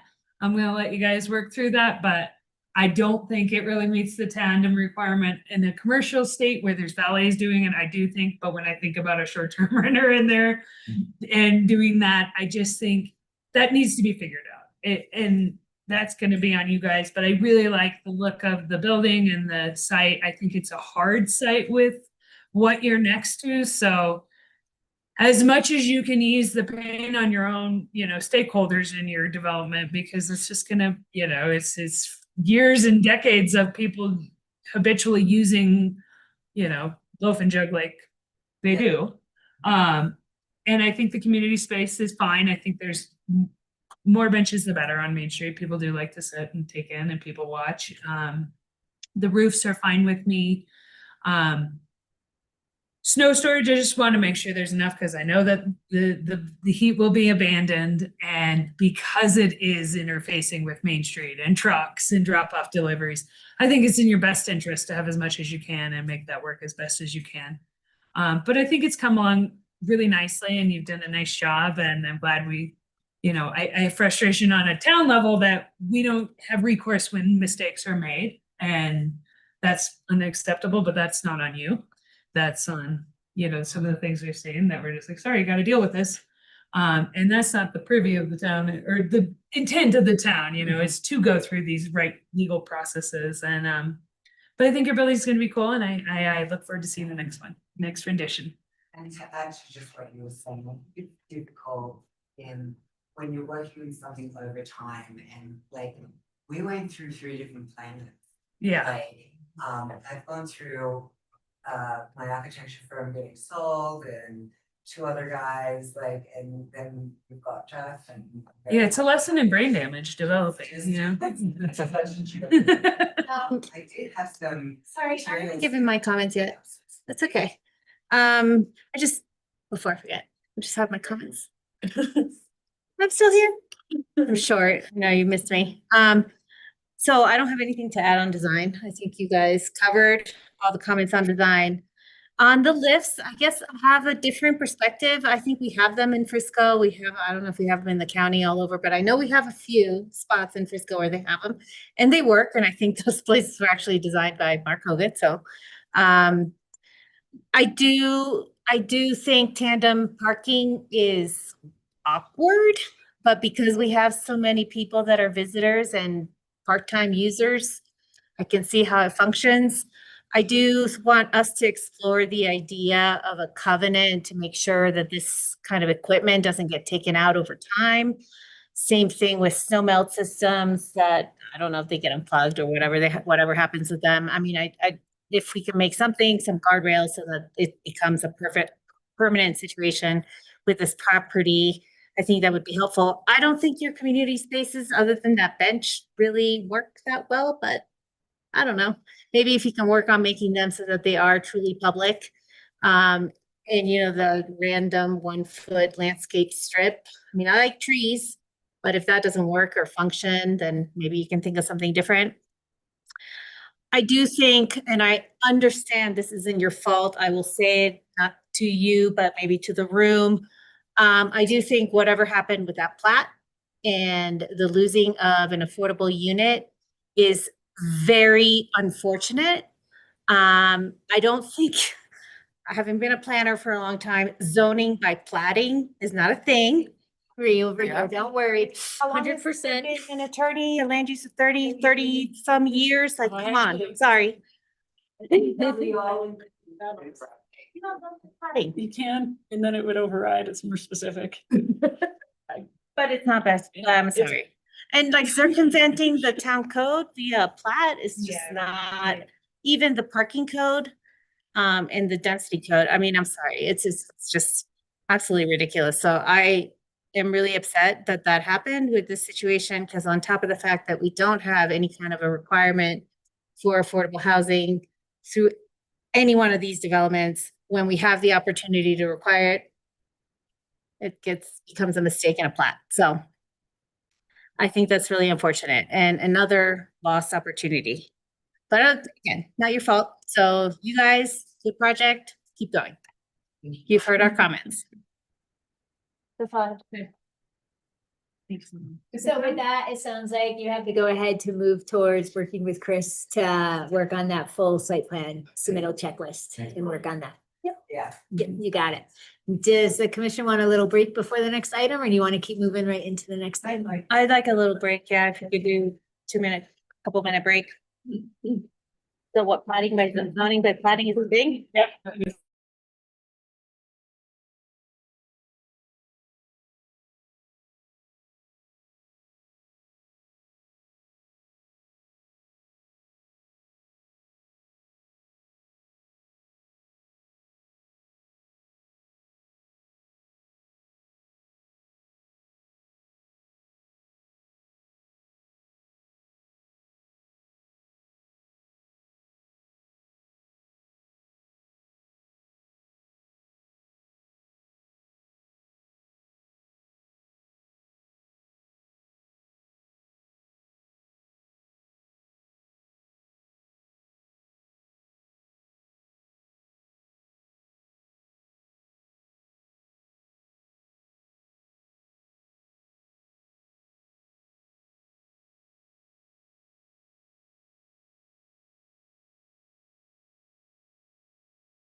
Right, next item on the agenda is work session. A work session to provide community development updates and request feedback specifically related to the Community Development 2026 Action Plan. Taking this, and it's gonna go in a few directions based on how long you wanna be here and how much you wanna talk. Okay. So I'm gonna give you a quick background of, well, the very first background is in November of, oh, sorry, 1 second. If I can get my screen to change.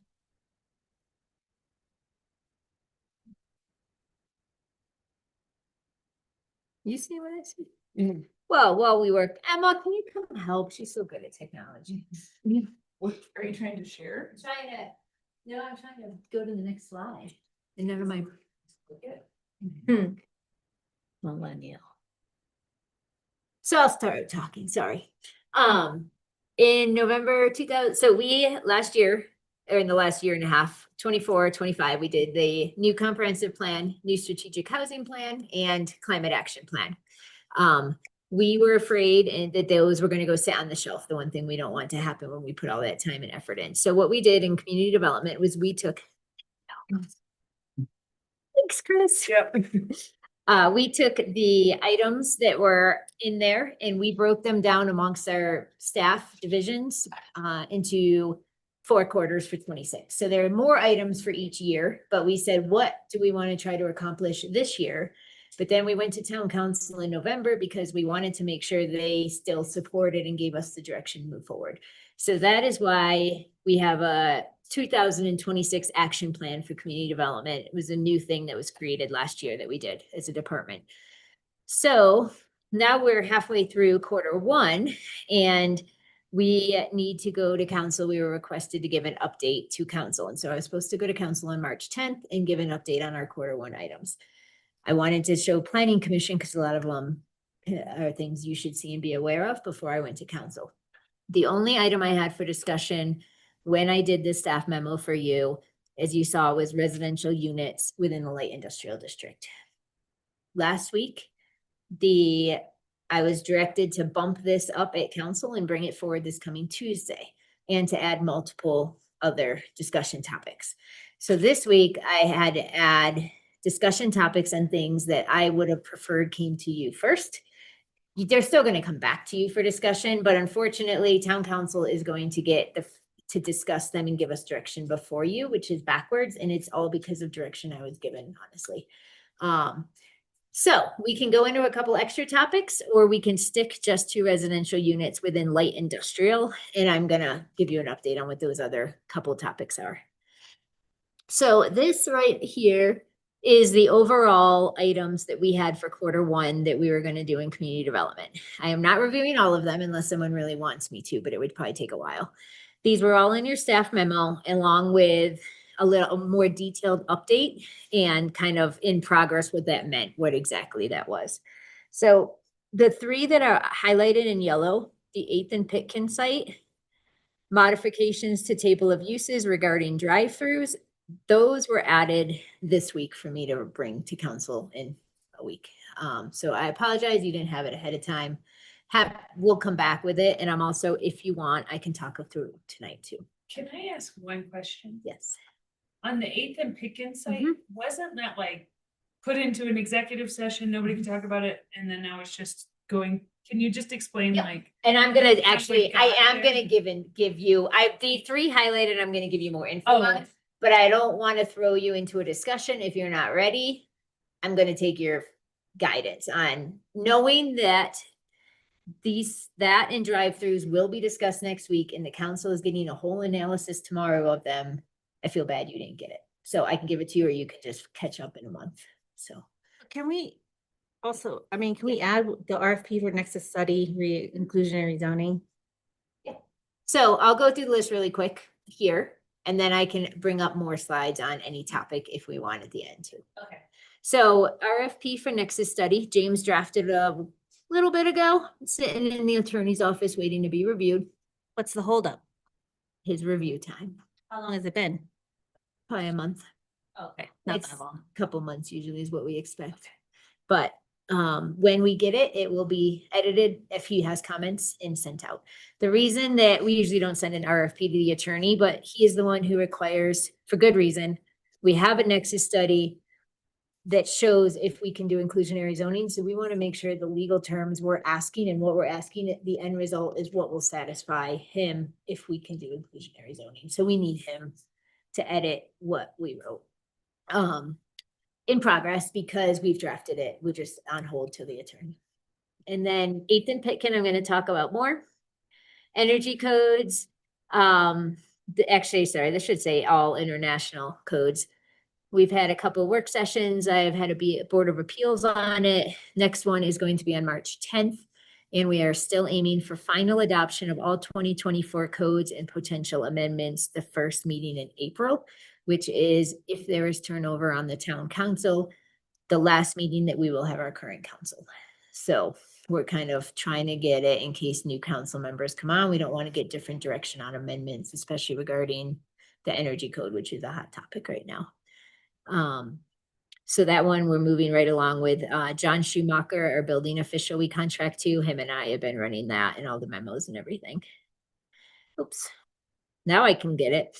Sustainable consuming, Nico, this is a Nico Environmental Programs kind of taking the lead, trying to come up with a way that the town as a town, not others, so not a business if you own a business in town, but the town staff in town have a purchasing policy that gets upgraded to take into account sustainability. And so it may not necessarily mean local, but he is coming up with a list of things and he sent it to finance to review. And then that'll go be shared with town council, but it's basically a way to say, what would be better? What should we incorporate so we purchase smarter for sustainability? Whether that's less transport or certain companies, we don't know exactly. He's got it written. I have not written. So Pioneer Park, Emma spent a lot of meetings. Didn't think that was gonna get so controversial. Yeah. We had the biggest town council turnout that most of us have ever seen. Ridiculous. Well done, Emma. Yeah, Yeah. we had quite a crowd. But they were able to, we had 2 town council work sessions, and at the second one, they did give us some direction. And so now we're working on construction documents, still aiming to do construction this summer. And where they landed was we're gonna resurface the tennis courts and add a basketball hoop at one end of one of the courts.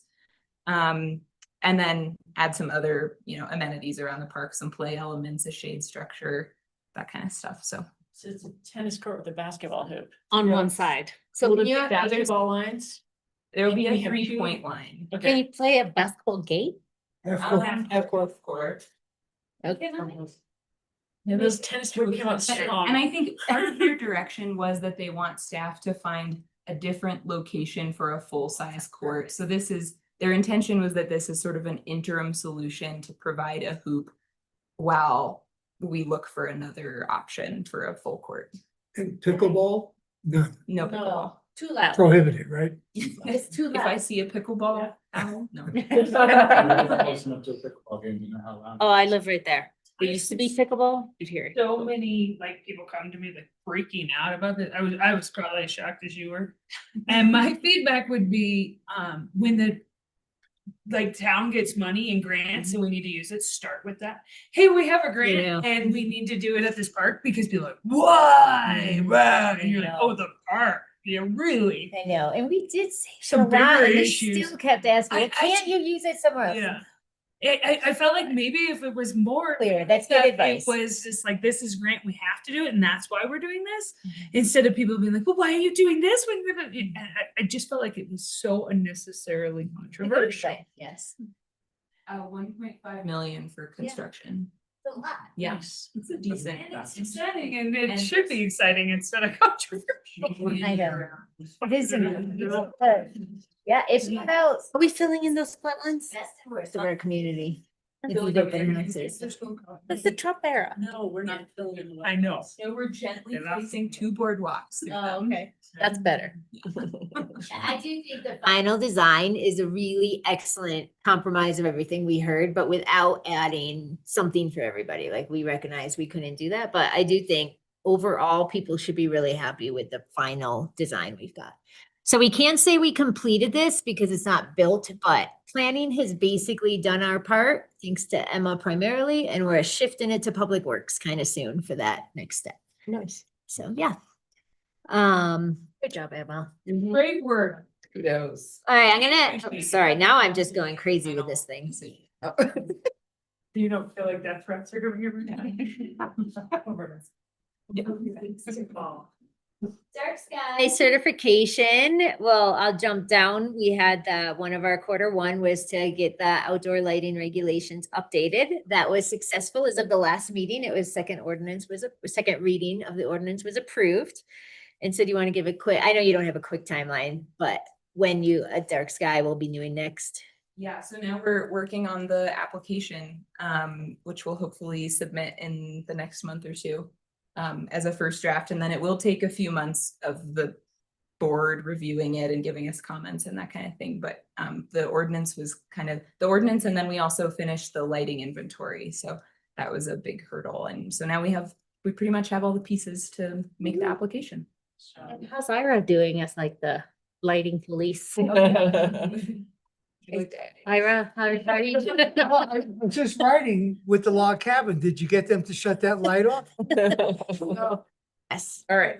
So I've reached out to the owner of the log cabin, emailed her, and they have now leased out the restaurant to another, To the Indian yeah, restaurant. to the Indian We'll restaurant. have food from them next month. Right, there we go. There we go. So I'm working through that. I haven't gotten, other than she said she forwarded it to them to deal with. So I'm going to get both of them on an email and say, we need to get this taken care of. We've received multiple complaints on it, which we have. Should I give you another complaint? No, like either just unscrew the bulb. I don't know, like, They yeah. were actually, we had someone at council or someone that came up at council during the Yeah. discussion. Like it was a very vocal part of the council discussion on Yeah. lighting too. So I'm working on it. Okay, good. Thank you. Where did you all land on that one lighting issue? Yeah, Did you go council said pro that they Andy? didn't to worry about the glass. Emma did Diffuse. analyze it really well. She did show him like. You were ahead. Nope. That's okay. It's all Andy's fault. The 10-year timeframe for full compliance, when does that clock start? So we put in the ordinance everything has to comply by March 1st, 2036. So it's So- when we submit our application is the starting clock. I'll be close to retirement age. Is already purchasing lights that comply, and what they've been, every light they order now is going through Emma, much to her enjoyment. And she's now the town public facility light. She's got it down. That's another page to your resume. Yeah. So that is also in progress, but really far along. And then Nico was assigned on behalf of the town to be our go-to on town hall, to work with Excel Energy on the thermal energy network. There's a pilot program. We are one community and there's a community down around the Front Range.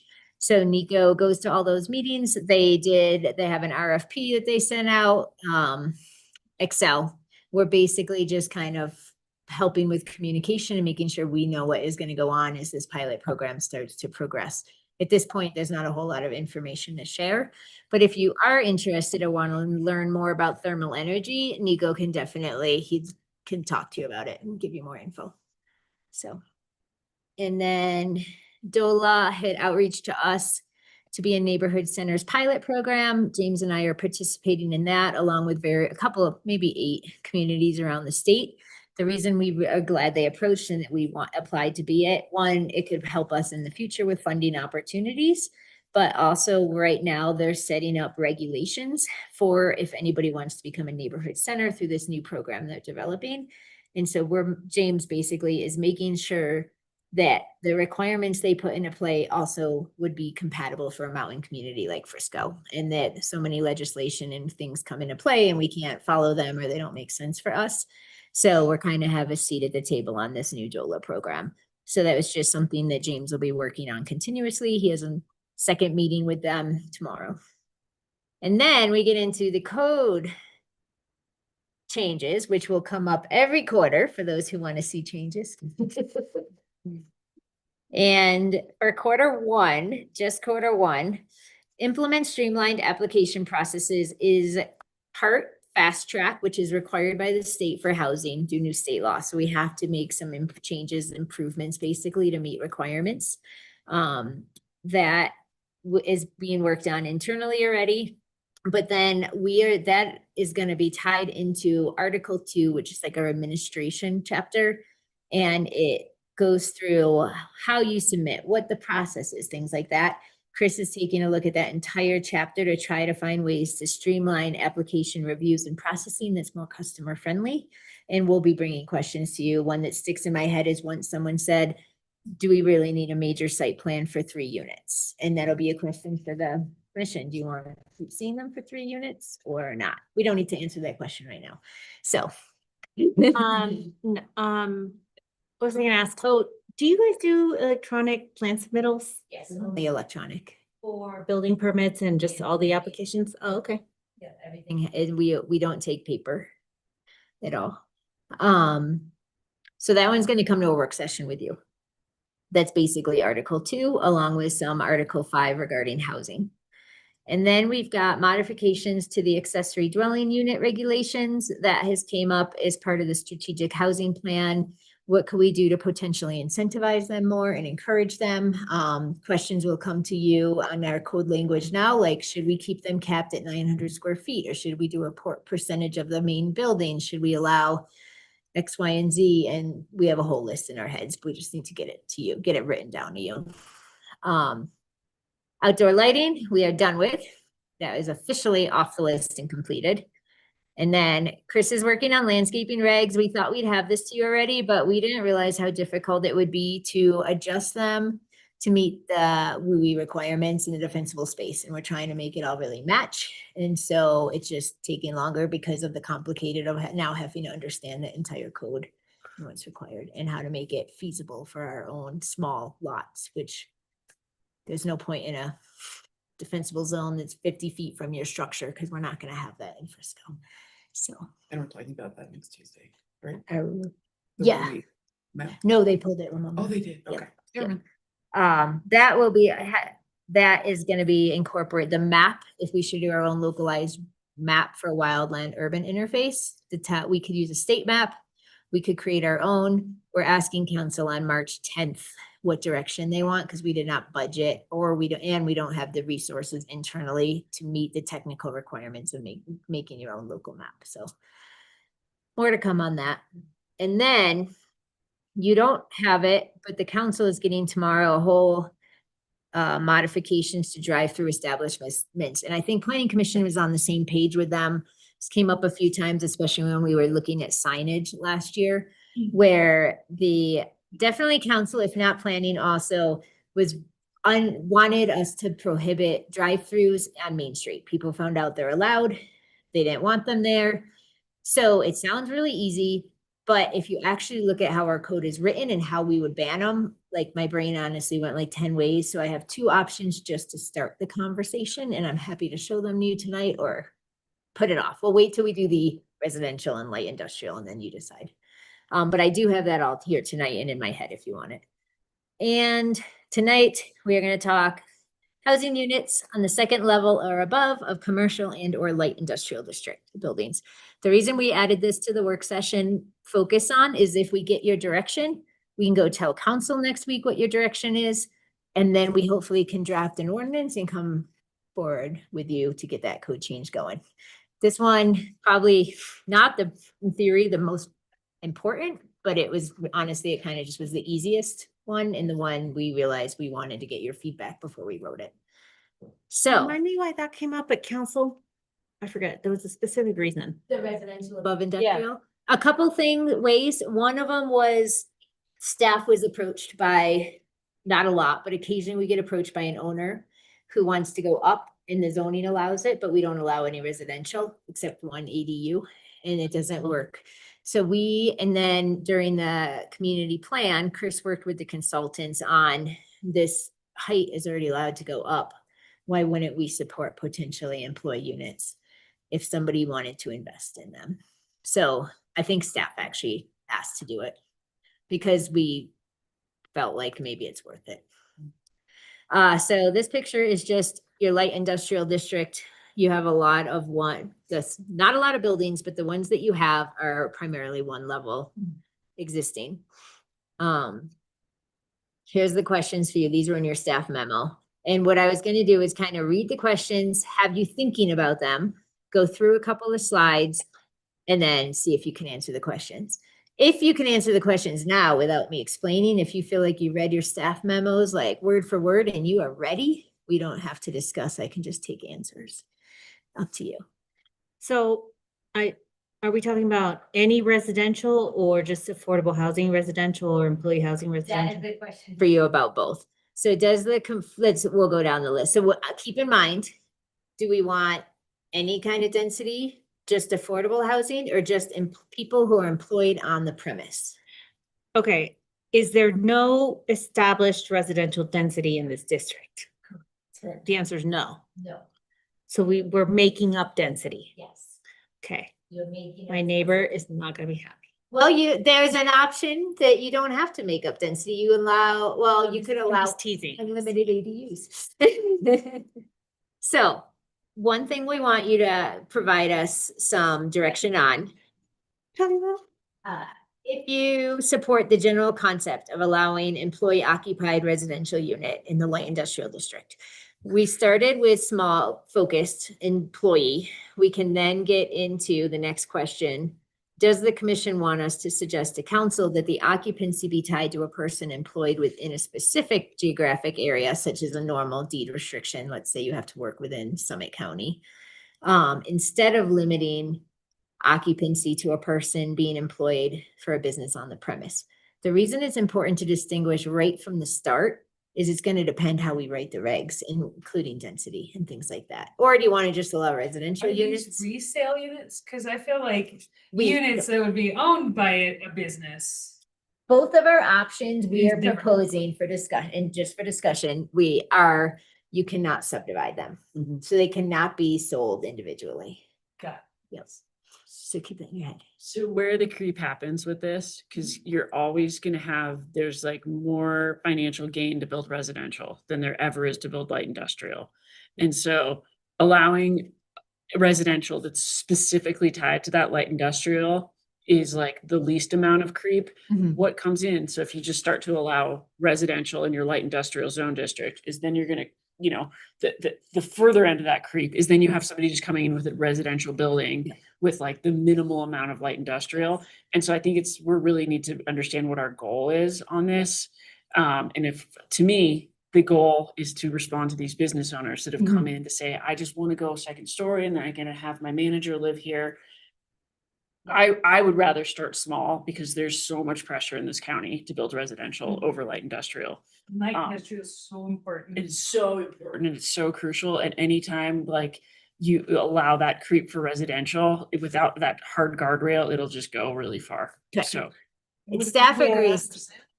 Only or both? Well, they're not, can't be I think they subdivided. have to So be the- tied would to really the tied Ivy actual rentals. sale.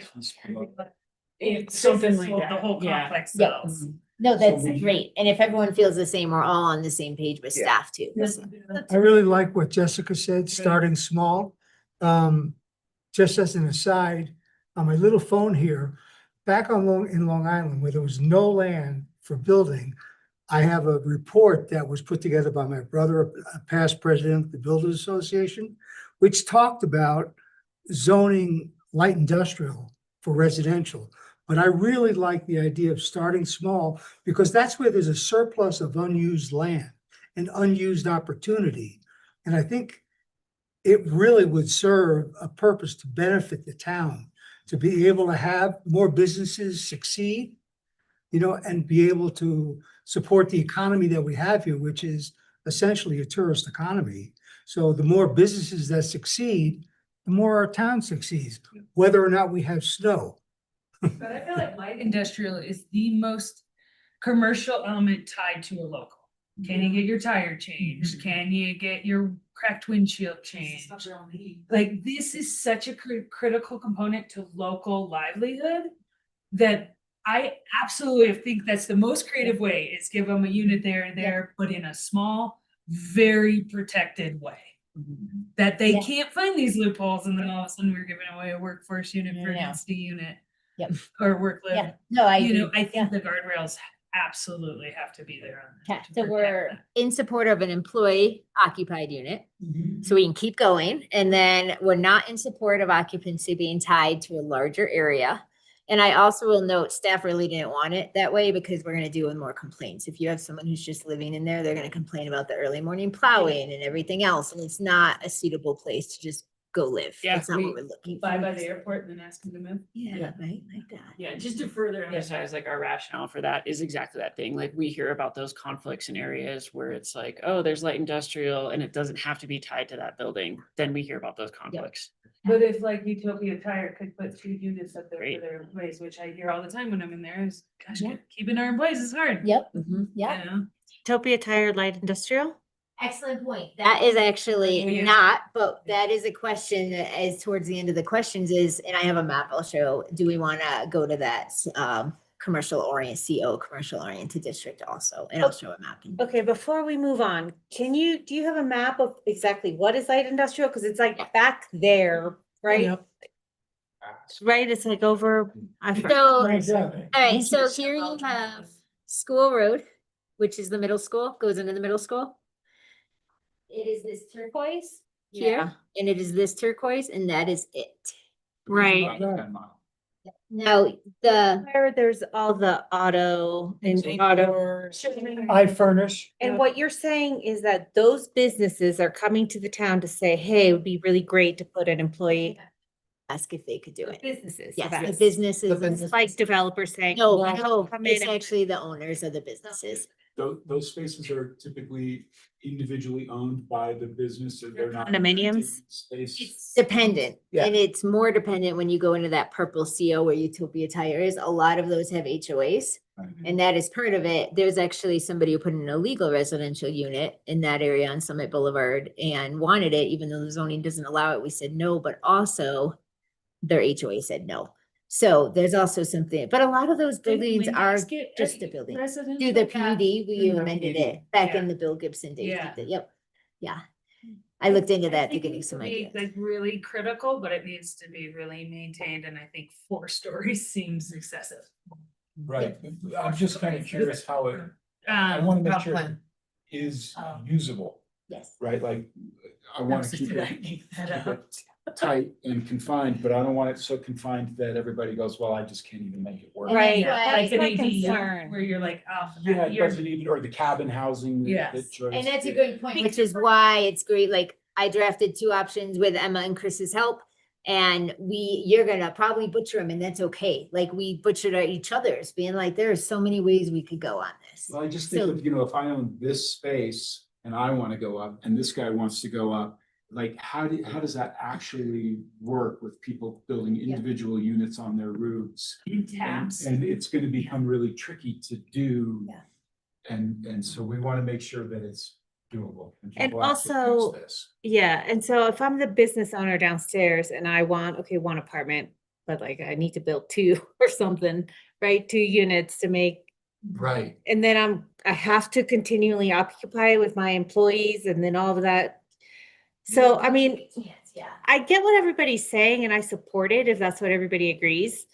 But to me, I almost don't mind if it's just any kind of workforce housing in the county. Especially if they like, hey, my bigger concern is selling, and then you get those more conflicts or whatever, like. It's just kind of like.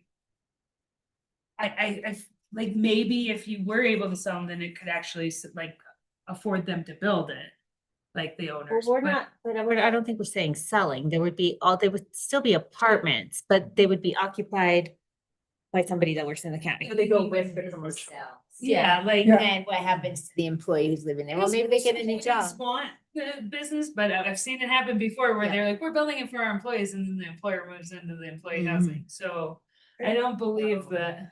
And I'm not sure, like, thinking about what it looks like on 10 Mile Drive, many attached commercial units. I don't know if they're condo commercials or if they're single landlords renting. So if it's single landlords renting, it's an easier lift for us to look at. You can't have a 90-foot building and build a 10-foot second story. I mean, one unit. You have to have an architecturally pleasing entity, submission, so that you're not just favoring one store, one of your occupants. Whereas, I see we have, well, thank you very much for the town for Silver Dollar. Where were we? Silver Crown. The party at Silver Crown. That bar gets a lot of business. I'm off track here, but we were concerned if the West would get business, and they get a lot of business. So going back to what we are talking about, I think it's up to the landlord, to come in with a big proposal. But you're right, design guidelines may be something we need to add, which we didn't have, we to have your to point, keep it, so. Because again, if somebody wants to come in, they build one and now they've got egress windows facing the neighbor, but now the neighbor wants to come in and Right. it's gonna blow their egress windows away. We have to have a way of either encouraging the whole building to go up at once. Right. Or to have rules for, okay, you can go up and now you can go up and now there's an infill and. But wouldn't you it's think gonna- that most of them are renters and not owners of their? Well, that's what I was asking is Yeah. I think what we're talking about in the You could teal. Some will be one big building with who rents their units, and Right. you are some that are different owner that are condominiumized. So we'll have to have what, building code or that applies to whether it's individually owned or singly owned.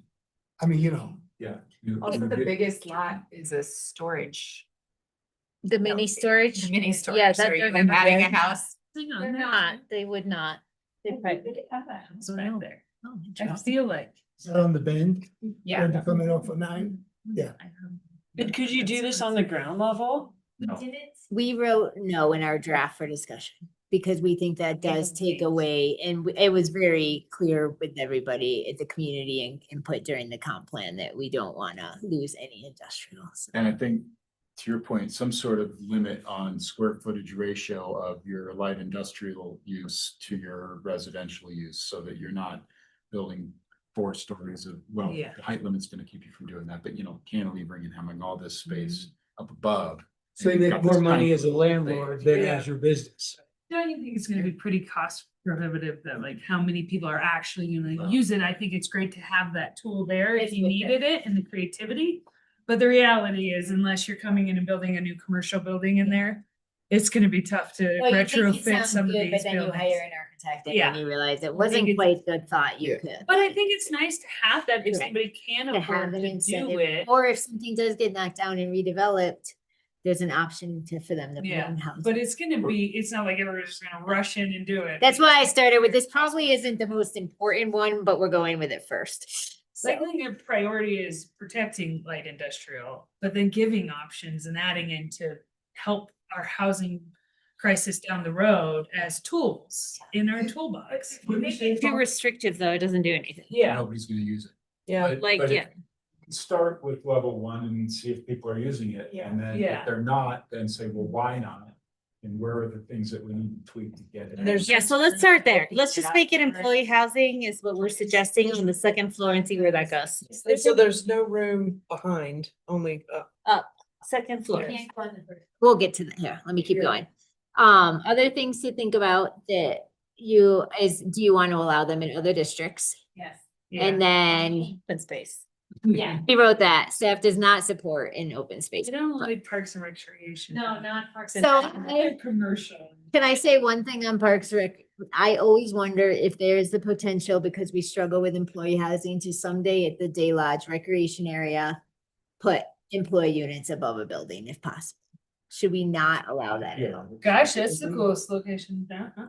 The old Nordic building, let's say a new Nordic building gets built. Like, is there a problem with putting residential units for town employees above a Nordic? Agreed. Okay. I think it would be great. It would be like my dream. Well, yeah, but then it's very, like, I wanna live where the middle school is. Please take it down. That's the best part of the land. Lights over there. Okay, well, that's okay. That's why we're here. So. No, I mean, I kind of, I mean, yeah, it's a conditional use, very limited. Do we have that kind of control? over that? You I mean, will. The Forest Service is Oh, not gonna get in the no. way of that. No, well, the very entrance to that area is Parks and Rec. I'm not talking about it at a park, like, I just, that in my head, some of those areas. What's RS? Where do you see RS? Conditional use Oh. within RS. Use. And the reason is because one of our discussion points is going more towards a unit, but that's for employees. When the other idea we're gonna propose that you saw in the staff memo is an ADU with some different flexibility than our current ADU regs. So that is residential. Single family. It's not yet. Can't think of what the S stands. Single house, thank you. ADU regs are a good example of, it's in there, but nobody uses it. And so I think it's time. We to get asked a lot, but then the Yeah. tap feeds and everything aren't so much. Make that more. Is an ADU restricted to the local workforce or can anyone live in an ADU? If you don't have density, you're required to restrict it to the local workforce. So With a most covenant? people don't have density with the standard covenant.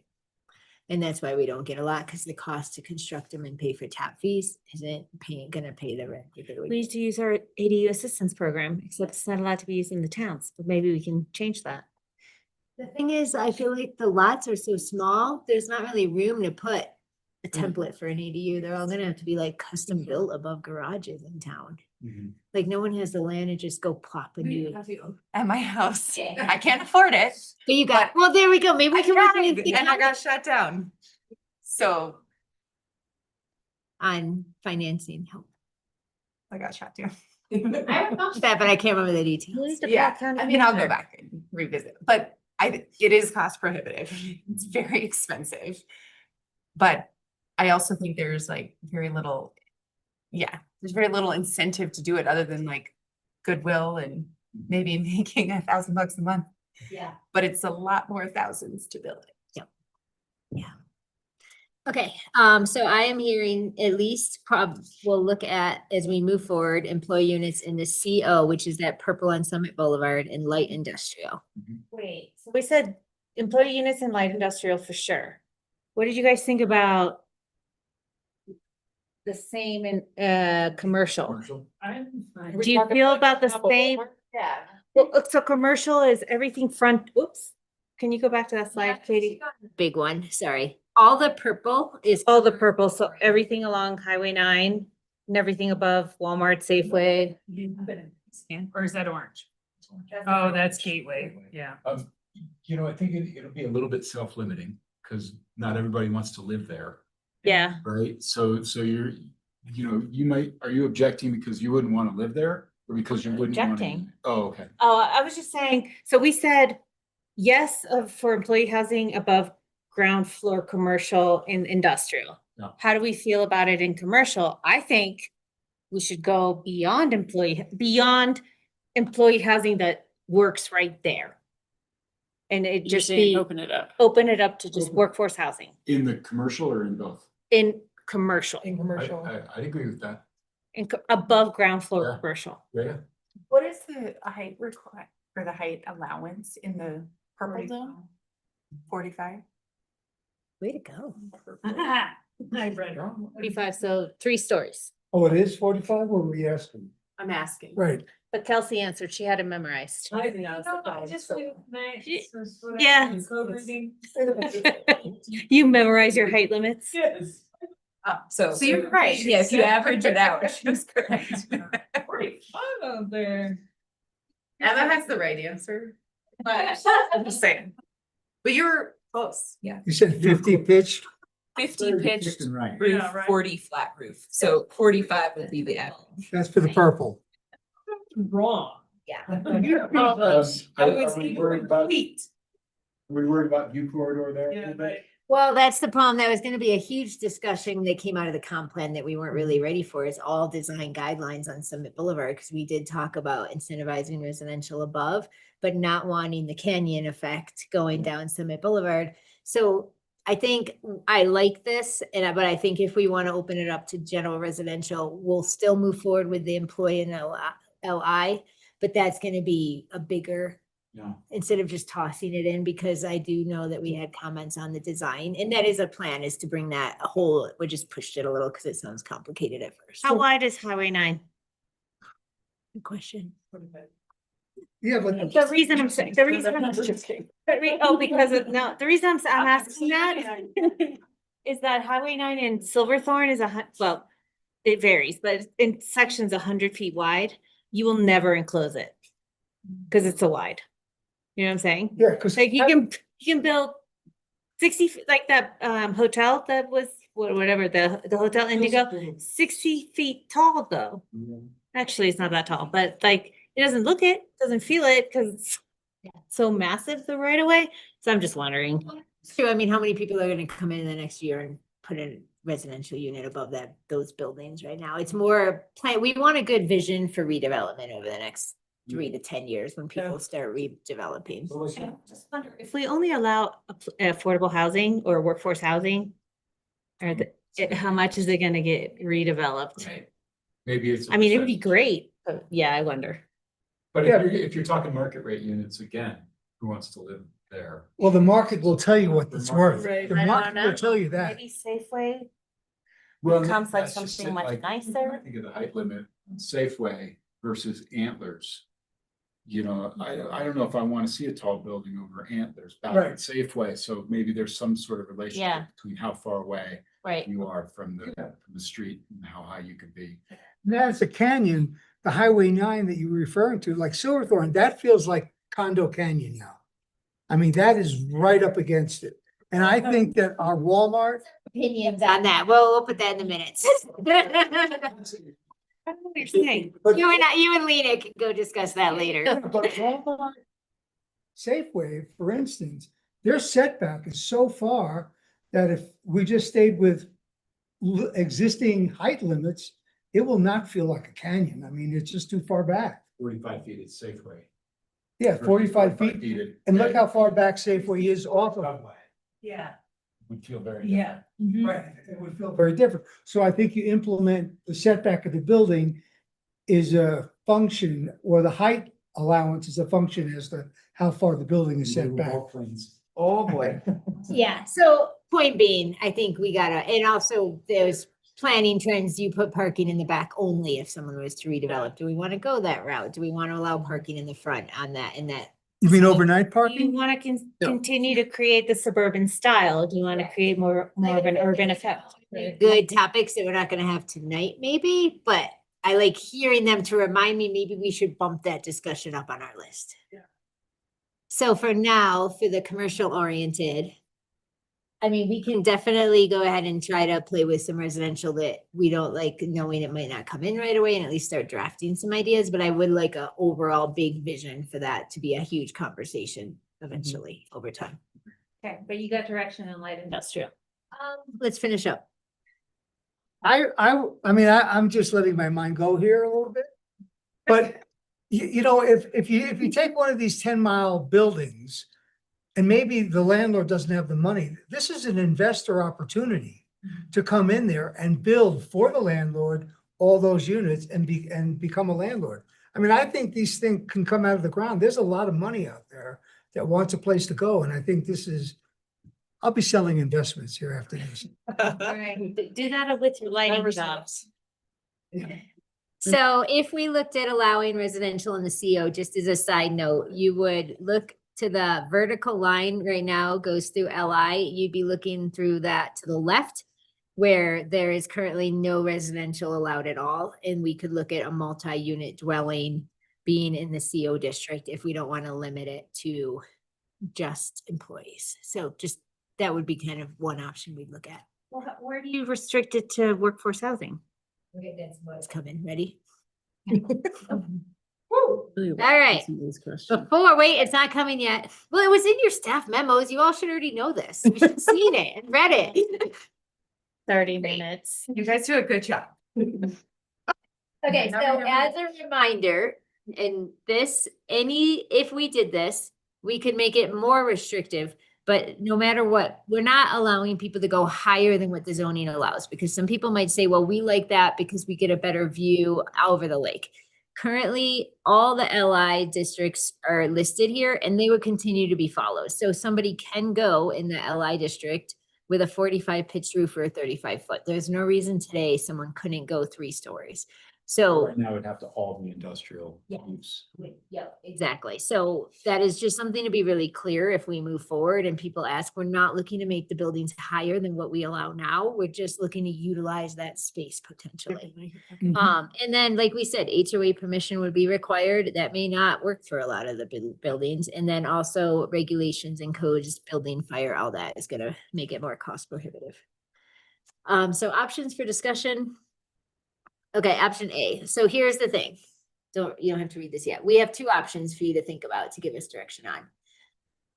Option A looks at these as as an accessory dwelling unit. We're playing a little bit with our accessory dwelling unit regs to allow them in the LI district with a little bit more flexibility than we have right now. So that's option one we're going to talk about, is looking at these from an ADU standpoint. Option B looks at them as a multi-unit dwelling, but with restrictions in the LI district of you can only be on the second floor, things like that. So staff couldn't decide. We saw both options being completely feasible, and they both would work if we tomorrow went and changed the code. So the accessory dwelling unit has a definition that says this is employee housing for somebody that works in the building. Yes, and so the way it would go, well, step one, we'd put in the table of uses a row in here. Sorry, it's really hard to see. That top bar is the table of allowed uses. Under accessory dwelling units, they're already allowed everywhere by right or conditional use except open space. We would add the number 180-5.28 to show you also have to refer to that section of code if you're doing an ADU. Then step two is you would go to the actual accessory dwelling unit part of the code that we already have. And under D, we would add that they were permitted in the light industrial per one dwelling per principal dwelling unit. So we're allowing them more there. Could they be on ground floor? Not yet. Not at this point, yes, but then in that incentives for ADUs, so this is the ADU section in the code, incentives. Under those zone districts, we talk about being exempted for 100. You can be exempted from density if you're 100% AMI covenant, standard covenant. We'd add, if you're in the LI district, the ADU shall be exempt from density requirements when the unit is deed restricted for rent to people employed by a business on the premise. Go ahead. So you're not limiting who can live there by AMI if it's, I support that. Because we add this and instead you can have an ADU and it's gonna be an employee. Are we calling it an ADU because you already have? We already have the language for an ADU, and like you commonly think an ADU is on a residential property, but the way the code is written, it is allowed to put one ADU in the light industrial district if it's 900 square feet and it's not subdivided. So we kind of, the way we wanted to go is already written with the ADUs. But we wouldn't be allowing anybody to add 2 units above their. The way this is written, no, or could we? No, I think D says that LI is allowed to have more than one ADU. We're probably gonna get Per into this. unit. To me, this feels like this is gonna make it harder to then update the ADU codes. Yep. If we tie them together, and it seems like LI should be its own thing. Yep. And ADU, keep ADU its own thing, so we can continue to adjust the ADU code without like worrying about how it's affecting LI. Is that what option B is? So now we'll go to that. That I kind of feel like I get that you already have this code language, but I like what Andy said. Yeah. Yeah. Between options, because we'd rather you think of all of this and then, because like we did, right? Like, so, okay, so option, this is still A. The other thing is we would have the prohibition of dwelling units on the ground floor. This section of code is really hidden. People never see it. And it's residential uses in the central core and mixed use. This is where we say where you can't have them on the ground floor. So we would add in the LI district, they're prohibited on the ground floor. Okay, so option B. allows multi-unit dwellings as a permitted use in the table of uses. Referring you to go to that section I just showed you, I'll show it again. And inserting more language in 18528 to allow residential units within the LI district to be exempt from density with parameters shown. So what you're looking at is table of uses, multi-unit. We add a permitted by right to the LI. And then 5.28 already exists. This is where we central core limits residential on the ground floor. Mixed use is a conditional use, residential on the ground floor. And we add light industrial district for properties located within the LI district. Residential units shall be exempt from density requirements and are permitted if residential uses and uses accessory to residential uses, with the exception of parking, are prohibited on the ground floor. So we're saying second floor and above. The Why do you residential, need to say that twice? Don't you already have, isn't that the sub, For central. So, right? isn't that the whole title of the section? no, it's the first time it's in here. Okay. Okay, sure. C2 must be subordinate to and serve the principal use of the property. And 3, residential units shall be permanently restricted to occupancy to persons employed for a business located on the premise. Prior to issuance of any building permit for an on-site employee housing unit, a covenant restricting the unit to use as housing for on-site employees shall be submitted to the town for review and recordation. We have a really big hard time getting those covenants. Like we don't have a good requirement in town. So this is just at least while we can finally getting a covenant in early and not late like normal. And that way it runs with the land to document it has to be for an employee on the So premise. why can't the town have a template? We will. Okay. Yeah, but they still have to submit it to us, fill it out, sign it. And then the last one is prohibited from being sold as an individual unit. So very basic, kind of the simplest form we thought of is an option. And then the ADU takes more of what we already have because it was like, whoa, this is actually what the ADU says. That's where that's why we wanted to explain both. Here you're not making any kind of requirement around density exemptions, or AMIs. Or really, you're not saying, oh, you're saying that the person has to work in the business below. Yeah, it's not restricted in AMI. And just to clarify on the last one, when I said I like it, it was not having an AMI restriction for an on-site employee housing unit. I wasn't saying that I supported it in the ADU section. Actually, I think I knew what you meant. So I'm a little against it just being that you have to be employed by that business. I would rather see a radius. Okay. You know, employed within whatever, 200 feet, a quarter mile, whatever you want to use. What's that? Then you leave an AMI. Then you say, Then then you- To protect it to be workforce housing and not just be like, this tire shop wants to charge the guy who works at the gas station $6,000 a month to live in here. And all his requirement is that he works within this radius. It doesn't keep it really affordable and attainable for workers. Which if we're going into the light industrial, it kind of needs to give back to the light But industrial. you're saying that if he has to work at the business below, he's not being regulated by how much he charges for rent, is he? No, but why would you charge your employee? I mean, I think an AMI or some kind of structure is probably safer to keep these. What if you're an employer, okay, you house your employees.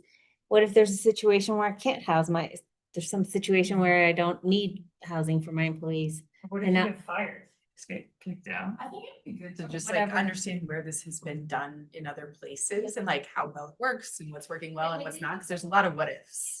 I did do a lot of research, and so it's all over the board, but honestly, everything you see is how this one is how you see other communities do it.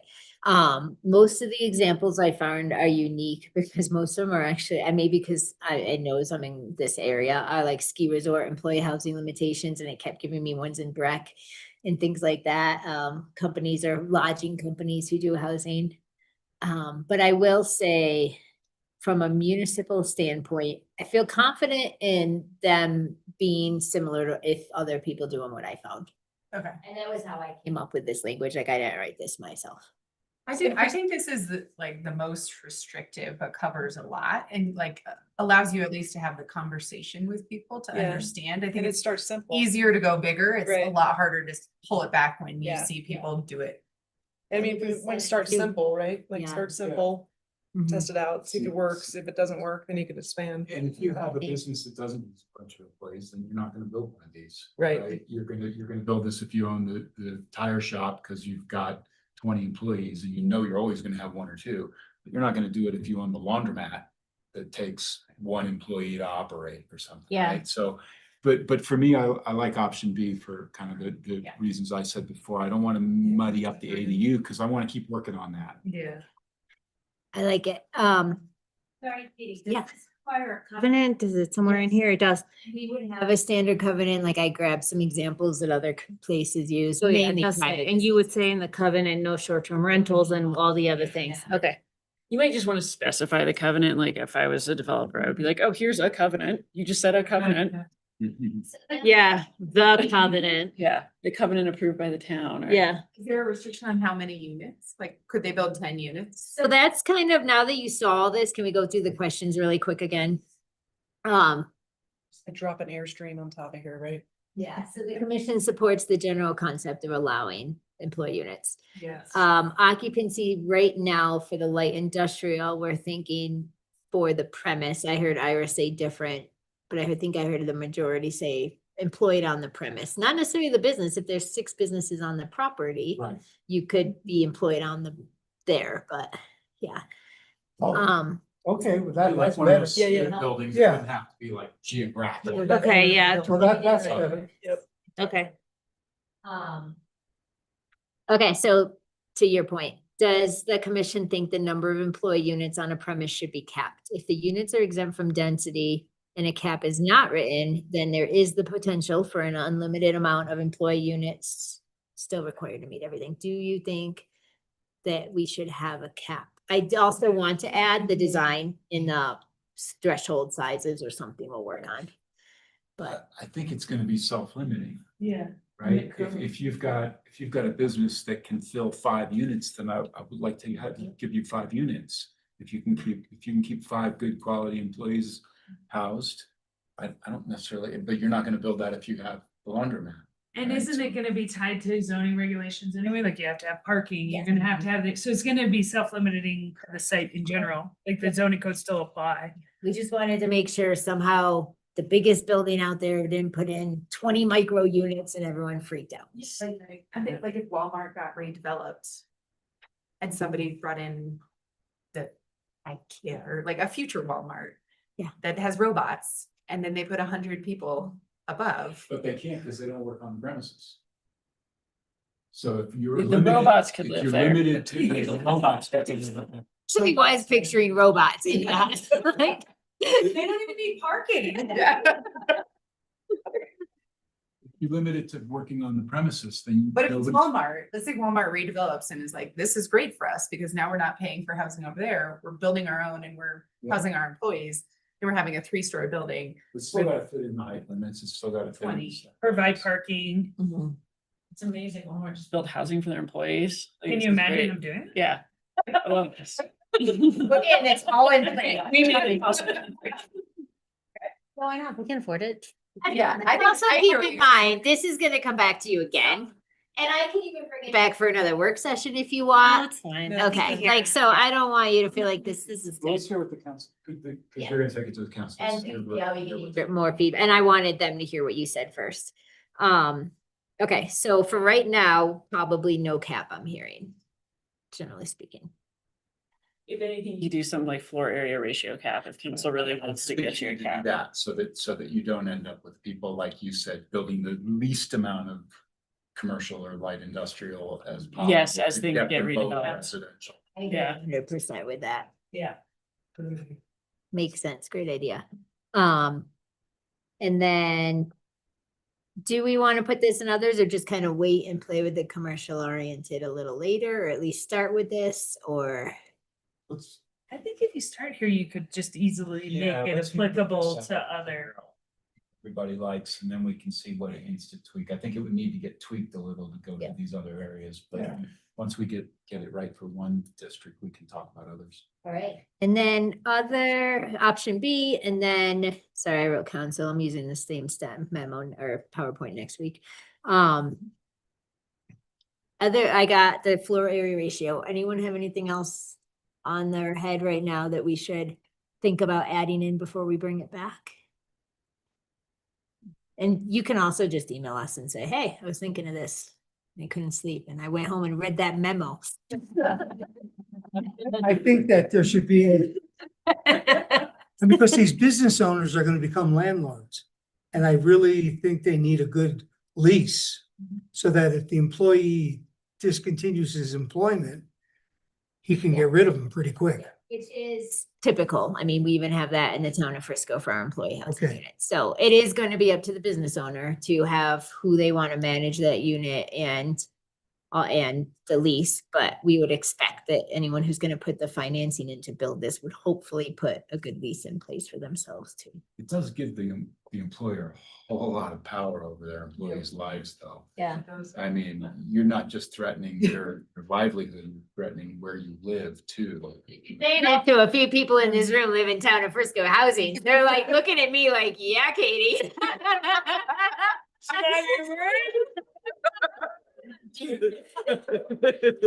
Look, they just gave each other. Sorry. Awesome. Don't, it's your fault. It's not that hard. It's way back to the history of Colorado with company towns. Where, right? I mean, it goes all the way back that far, which is not that far. Good that we have a great. Here's your paycheck and this is where you buy your food. That's right. Yeah. That's right. All right, I feel like I have really good direction right now. That is awesome. I can talk drive-throughs a little if you want and tell you what I'm showing them or let you hear it another day. I think it's 8:00. Okay. So, oh, and we have two other items on the agenda, which are quick. You wanna end this? Go ahead, just let the two things. Options. It's very similar. Okay. As far as we are proposing two options. Option A. Okay, so the main question for council is a town direction. Are we looking at restricting drive-throughs in other parts of town or just the central core? And or are we restricting drive-throughs as a universal use? Or do we allow them for banks, but not fast food? Like, I need to hear those answers as far as where the town is going. So I guess my concern would be Main Street. Where else are we concerned about drive-throughs? Thought that too, but we had some council and public express concerns about how we should not allow them anywhere in town when the McDonald's came through with the signage. Well, I know. That's why we have to ask town council. Yeah, are there people outside of Drake's Landing that want this change? So we have to ask council because we are direct. For the record. So, I mean, to me, I don't know what you guys think, but I mean, to me, Highway 9 is a Yeah. commercial Different, yeah. district with a lot of fast food businesses. It's not the prettiest part of town, but that's why we have Main Street. But So, think about the economic impacts of some of Boulevard too. It's huge. And we It's have huge. all that. Massive. be Yeah. talking about restricting drive-throughs on Highway 9. And I would agree with you, except I basically feel that I've been directed, I have to ask the question. Well, what do you? But I will let them know we brought it. Zone, There's commercial. I agree on Highway 9. Anybody not agree here? I will, so, and that's why it's good if I can pass that on Tuesday. So which I is- think protecting Main Street makes sense. And not We're that, talking not that Main like, we just need to let go of Highway 9, but like, I don't know that. That's the place for it. Yeah. It's their commercial interface. I'm Yeah. sorry, that is what it is. Yeah. It's a very important to our economy. Yeah. Yeah, I don't think we're gonna have like a Drake's Landing showing up complaining about drive-throughs on Highway 9. Who would come up and complain about drive-throughs on Highway 9? I think it's a safe move. That showed up here for things. Well, that was on Drake's Landing. That was on a different place, which wasn't really Highway 9. So I think if we made it legal, and I don't see any opposition. I mean, who would really complain? It's been here all along and unfortunately people bought in commercial interfaces and they don't like where the commercial direction went. And now they want to change the code out of that. But I think it is a disgruntled homeowners association versus an entire community saying, we don't want drive-throughs. I do feel that the community says we don't want drive-throughs on our Main Street to Marine, or Mountains to Marina Main Street, where that is our, also a part of our economic engine, but Yes, on Main Street. yeah. Yes, so Okay, throw in Galena and Granite. I did Central Core so far. Yeah, there you go. Cause I feel like you have to do zone districts. Yeah. Really. Perfect. Maybe the entire block, whatever, And West town Main? site. So that's where you get in, that's mixed use. And so it's, West Main. Cause it. Oh, yeah, Commercial- including West Main, Commercial core ends at Madison and Yeah. turns to West Main. just all the way to 70, Yeah, so. by I think 70 to West the Main is- lake. Yeah. Yeah. Cause the only Yeah. parcel would probably be if that old Texaco lot was converted, would probably have a drive-through, could put a drive-through there. Oh, that's where Ron's, yeah. No But drive. then, like, I don't know where else on West Main you would see a drive-through come in unless. there's- we had, yeah, so So I Huh? think it's. Convenient location for a drive-through. clarify, that's why I asked. Technically, like, say the Loaf and Jug, even though that's Central Core, but like, the Loaf and Jug. Yeah, that's. West Main Street is Main Street, you know, it's still. So the same just to, again. so when you see it go in mixed use, it's because it's trying to encompass that. It also would encompass more, but not a lot. Yeah, that's fine. You can say mixed use in Central Core. So then the options. Option A, we look at the table of uses. And we add a new use that we're also defining. It's called vehicle drive up or vehicle drive through activities. This is what most communities I found do. And so instead of having fast food with drive through or fast food without drive through, that's the other option. That's what other communities do. Also, this just gives us a new use called vehicle drive up. That then goes in the table of uses where we want, and it can also be conditional use potentially in places, obviously, too.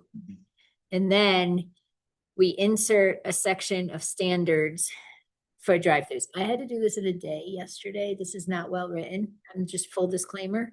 But I mean, I didn't spend a whole day on it, but I had to fit it in. And so I didn't get to think this out, and I didn't even have time to give it to the other planners because I had to do it so last minute. So there's going to be errors in this, but basically stating that the purpose of having new drive-through facility use standards is to ensure that drive-through facilities are designed to protect the safety of pedestrians and motorists, blah, blah, blah. And then the council and commission decide if they want to add in more on safety and things like that, which is typical in towns. So this option here is basically giving us a new use. We put it in the table of uses. We prohibit it completely in the Central Core. And we maybe allow it by conditional use and mixed use or by right, and we pick where else we'd allow, like Summit Boulevard would have a permitted use. Good start. Thank you. So when you write vehicular drive up, I mean, there are a lot of drive up businesses. I mean, one of the biggest businesses back where I came from is Dairy Bar. You have drive up liquor stores. So. I mean, you have. Yeah. I mean, it's a whole nother. Picture, see, look it, I put one up here for you, a drive up liquor, because I wanted you to think about all the things that we can have. I agree 100%. You have. We don't want that. We It's not promote about- walkability, You know. not driving. Iris asked for. I love when we had the meeting about the drive up bank. No, it was McDonald's at the bank. right? Yes. And the people are saying, you know, the town should get an exclusive restaurant there. Yeah. It's like, we don't control what business is open, and they're like looking at us to get a fine dining. I go, excuse me, that's not how capitalism works. That kind of leads into option B, which is an option. Gave you a lead in, right? 7:45. Fast food restaurant without drive-through. I know, trust me, but Yeah. other communities do it, so I thought I should show it. Okay, Yeah. Not- We should call it out. Option A. We see, do we our have own B thing. and A. So that is the really quick overview of what I'm bringing forward and asking on that. And then Kelsey wanted to know a little bit about 8th and Pitkin. So quick reminder, the elementary school is right near this site here in the blue. We're talking about the site that has the circle. Yeah, I live right next to it, so I'm not asking for my own personal things, but Yeah. I do want it So to that's be why, so developed. I didn't know and- if everybody here knew where Ethan Yeah. came in. That's why I wanted to get. We want to know where you live. Right next to there. Yep. Purchase the property. And the beautiful, Hyde And- Power. Yes, so. It's my favorite part. Developed that site. There's a house on it. Where? There is a house. There's a house on it. But it- No, It's Question was that it was supposed to be. It's a yellow developed, one. Put out RFPs and there was like a couple designs that came back and then all of a sudden it was like, no talking about it. And I was like, why? And then now it's going to be, Starting again. So for the housing budget in 2026, the town council directed housing staff, James, to move forward and have a charrette and have the community and professionals design for the council to pick what they think should go on this property. So where we went wrong last time was staff decided what should go on the property. We didn't ask what should go on. and the that's why it got. we use like our own professional Got it. knowledge and instincts, and that didn't go over well. You mean you picked between submittals? Correct. Well, yes, but we also wrote the RFP and Right. it came back that we should not send out any more RFPs if the council doesn't have a design in mind, like, doesn't basically want that. Okay. So with this, we are supposed to hold the charrette and start developing a design for this property. What I would like to do, and I say I because poor James is supposed to do this, but I was the one who heard about this program at a conference, so I kind of took the lead for a little bit on him, and then I'm giving it back if we do it. There is a program out of Colorado, out of one of the Denver schools, and sorry, it's in the memo I wrote for council, but there is a university technical assistance program, and they are willing to take us on as a project, but it takes longer because it's students doing the work and they have mentors, and they actually hold the charrette, collect the input, do the open houses, go to the meetings with everybody, and come up with a very non-biased design on their own expertise and what they hear. Does council want something other than housing here? This is housing. The council can't decide if they want like a Nelly's neighborhood or a condo build. You know, Okay. it's like all starting from scratch right now. Are these undergrad students? These are grad students in architecture and things, and they actually, if you look at their website, and I'll just send you my memos so you have them just in your email. I have links to everything. It's a cool program. And they have done the stats I put in the memo are incredible of how much work from many communities and what the percentage the communities have moved forward on.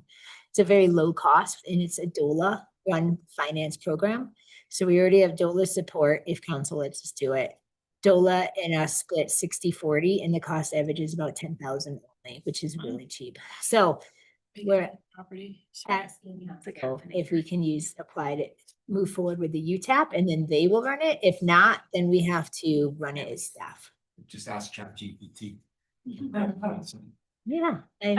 understand. It seems like prolonging a process to get housing and not just It's put the because- RFP out there for housing. I don't get why this second step Because and they like want why. it and they want everybody to have a chance to design what's best for housing for that property.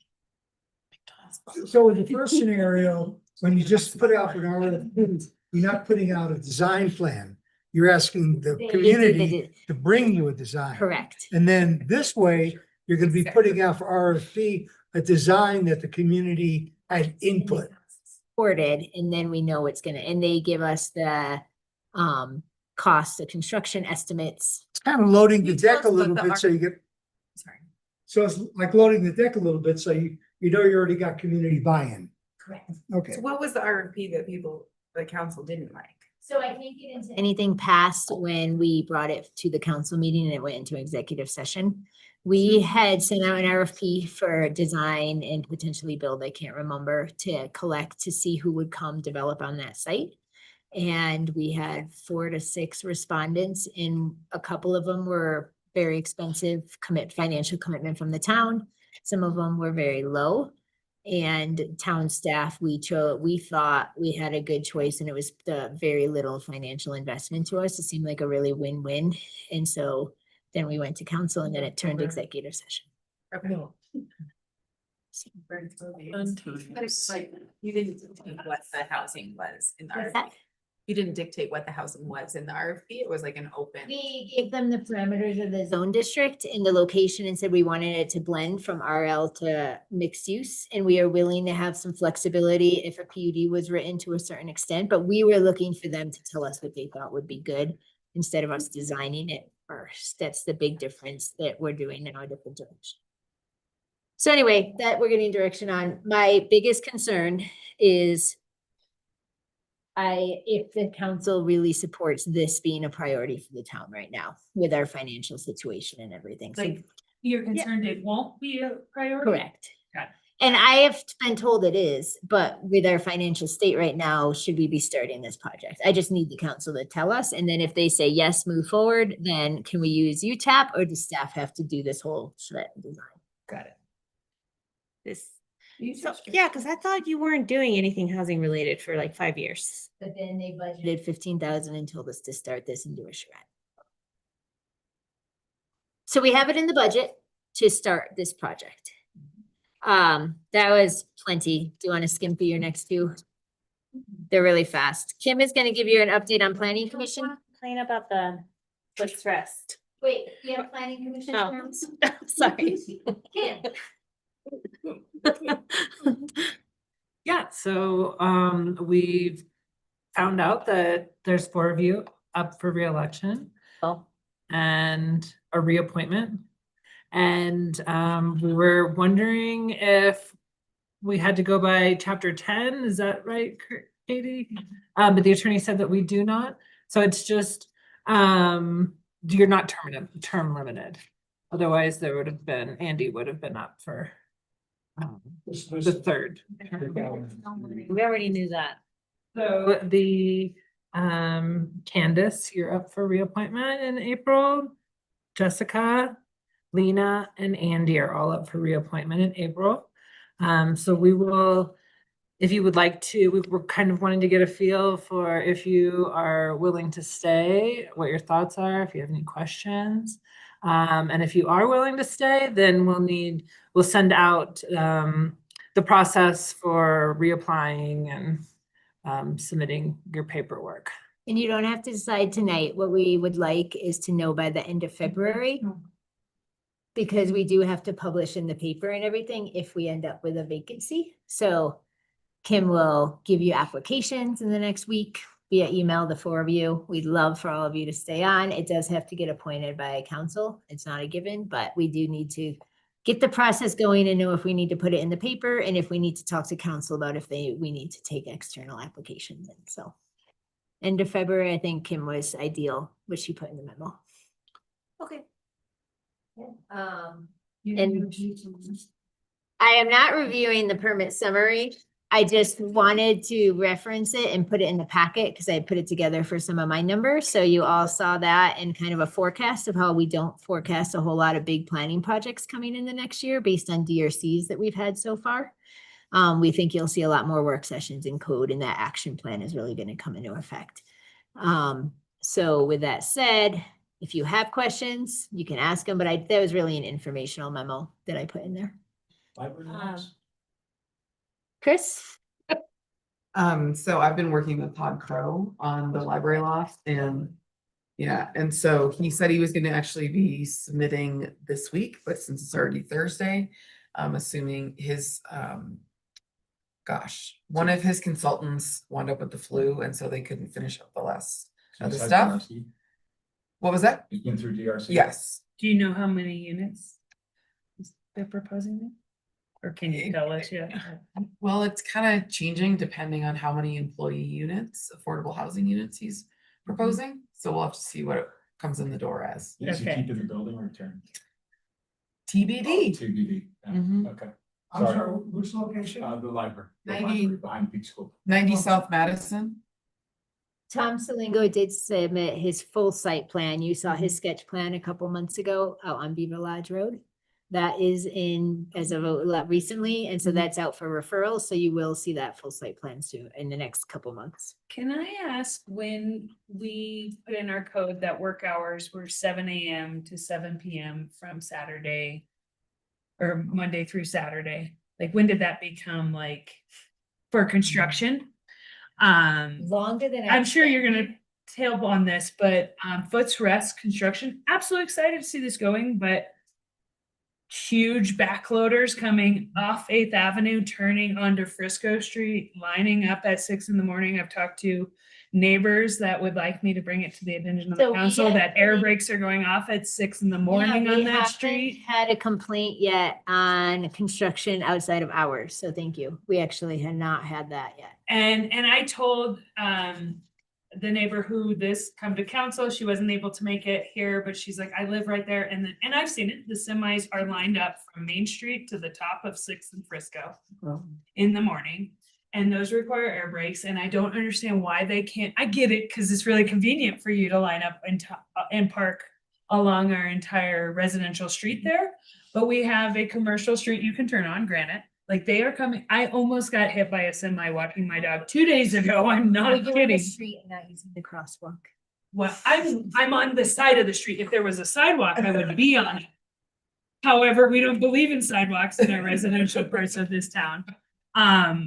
But I don't understand why they are not utilizing Granite when that is there. They have a commercial loading spot and they are 5 to 10 an hour coming through that entire residential neighborhood and the sites over here. We have not had it 8th yet. and so- Frisco, so I am speaking on behalf of a homeowner right in there and myself. Like I said, we actually hadn't had any complaints.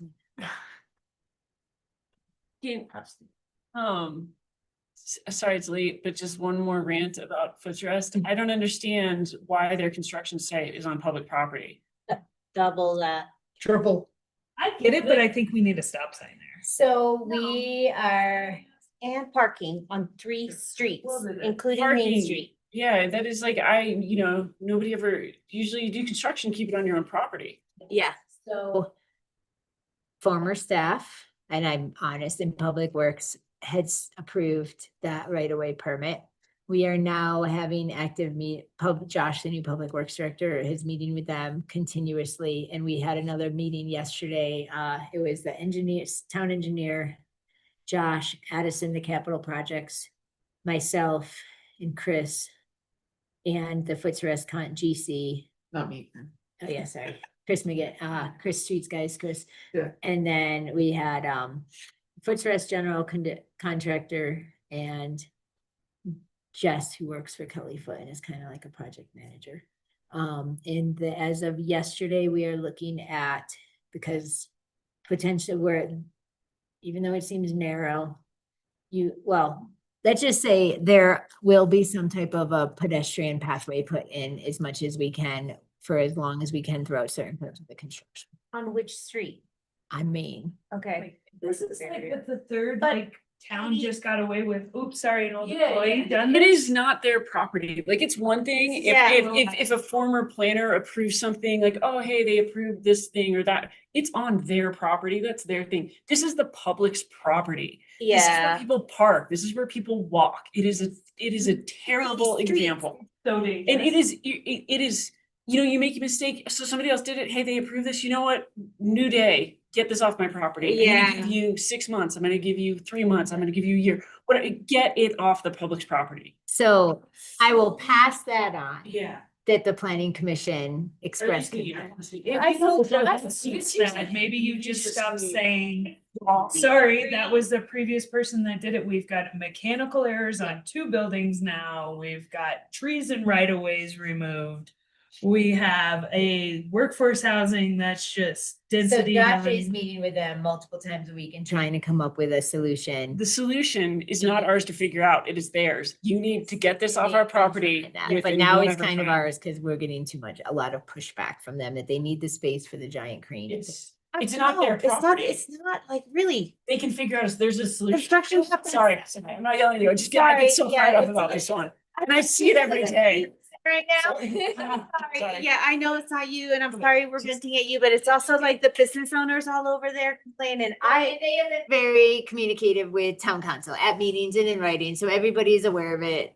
Josh is really trying to figure something out, and yes, I hear what you're saying. Are they saying when the big crane is gone, they'll give us the street back? Much like 80 West Main did. There should be a solution even with the big crane. They can figure it Yeah, out. they do not need to take parking and sidewalk on 3 sides, 3 streets. Well, a lot of municipalities have the contractor build a covered sidewalk. Yeah, And- exactly. Yeah. Discussion right now. All over the If place they're where concerned people though, do somebody's construction gonna on get their hit. site. Because, I mean, like, if anything, that you need a stop sign until they remedy this, the 4-way, because that whole neighborhood wants it anyway. And I'm like. Anybody adjourn? Motion to adjourn? Gavel. Sorry, That's what happens when we don't meet for 2 months.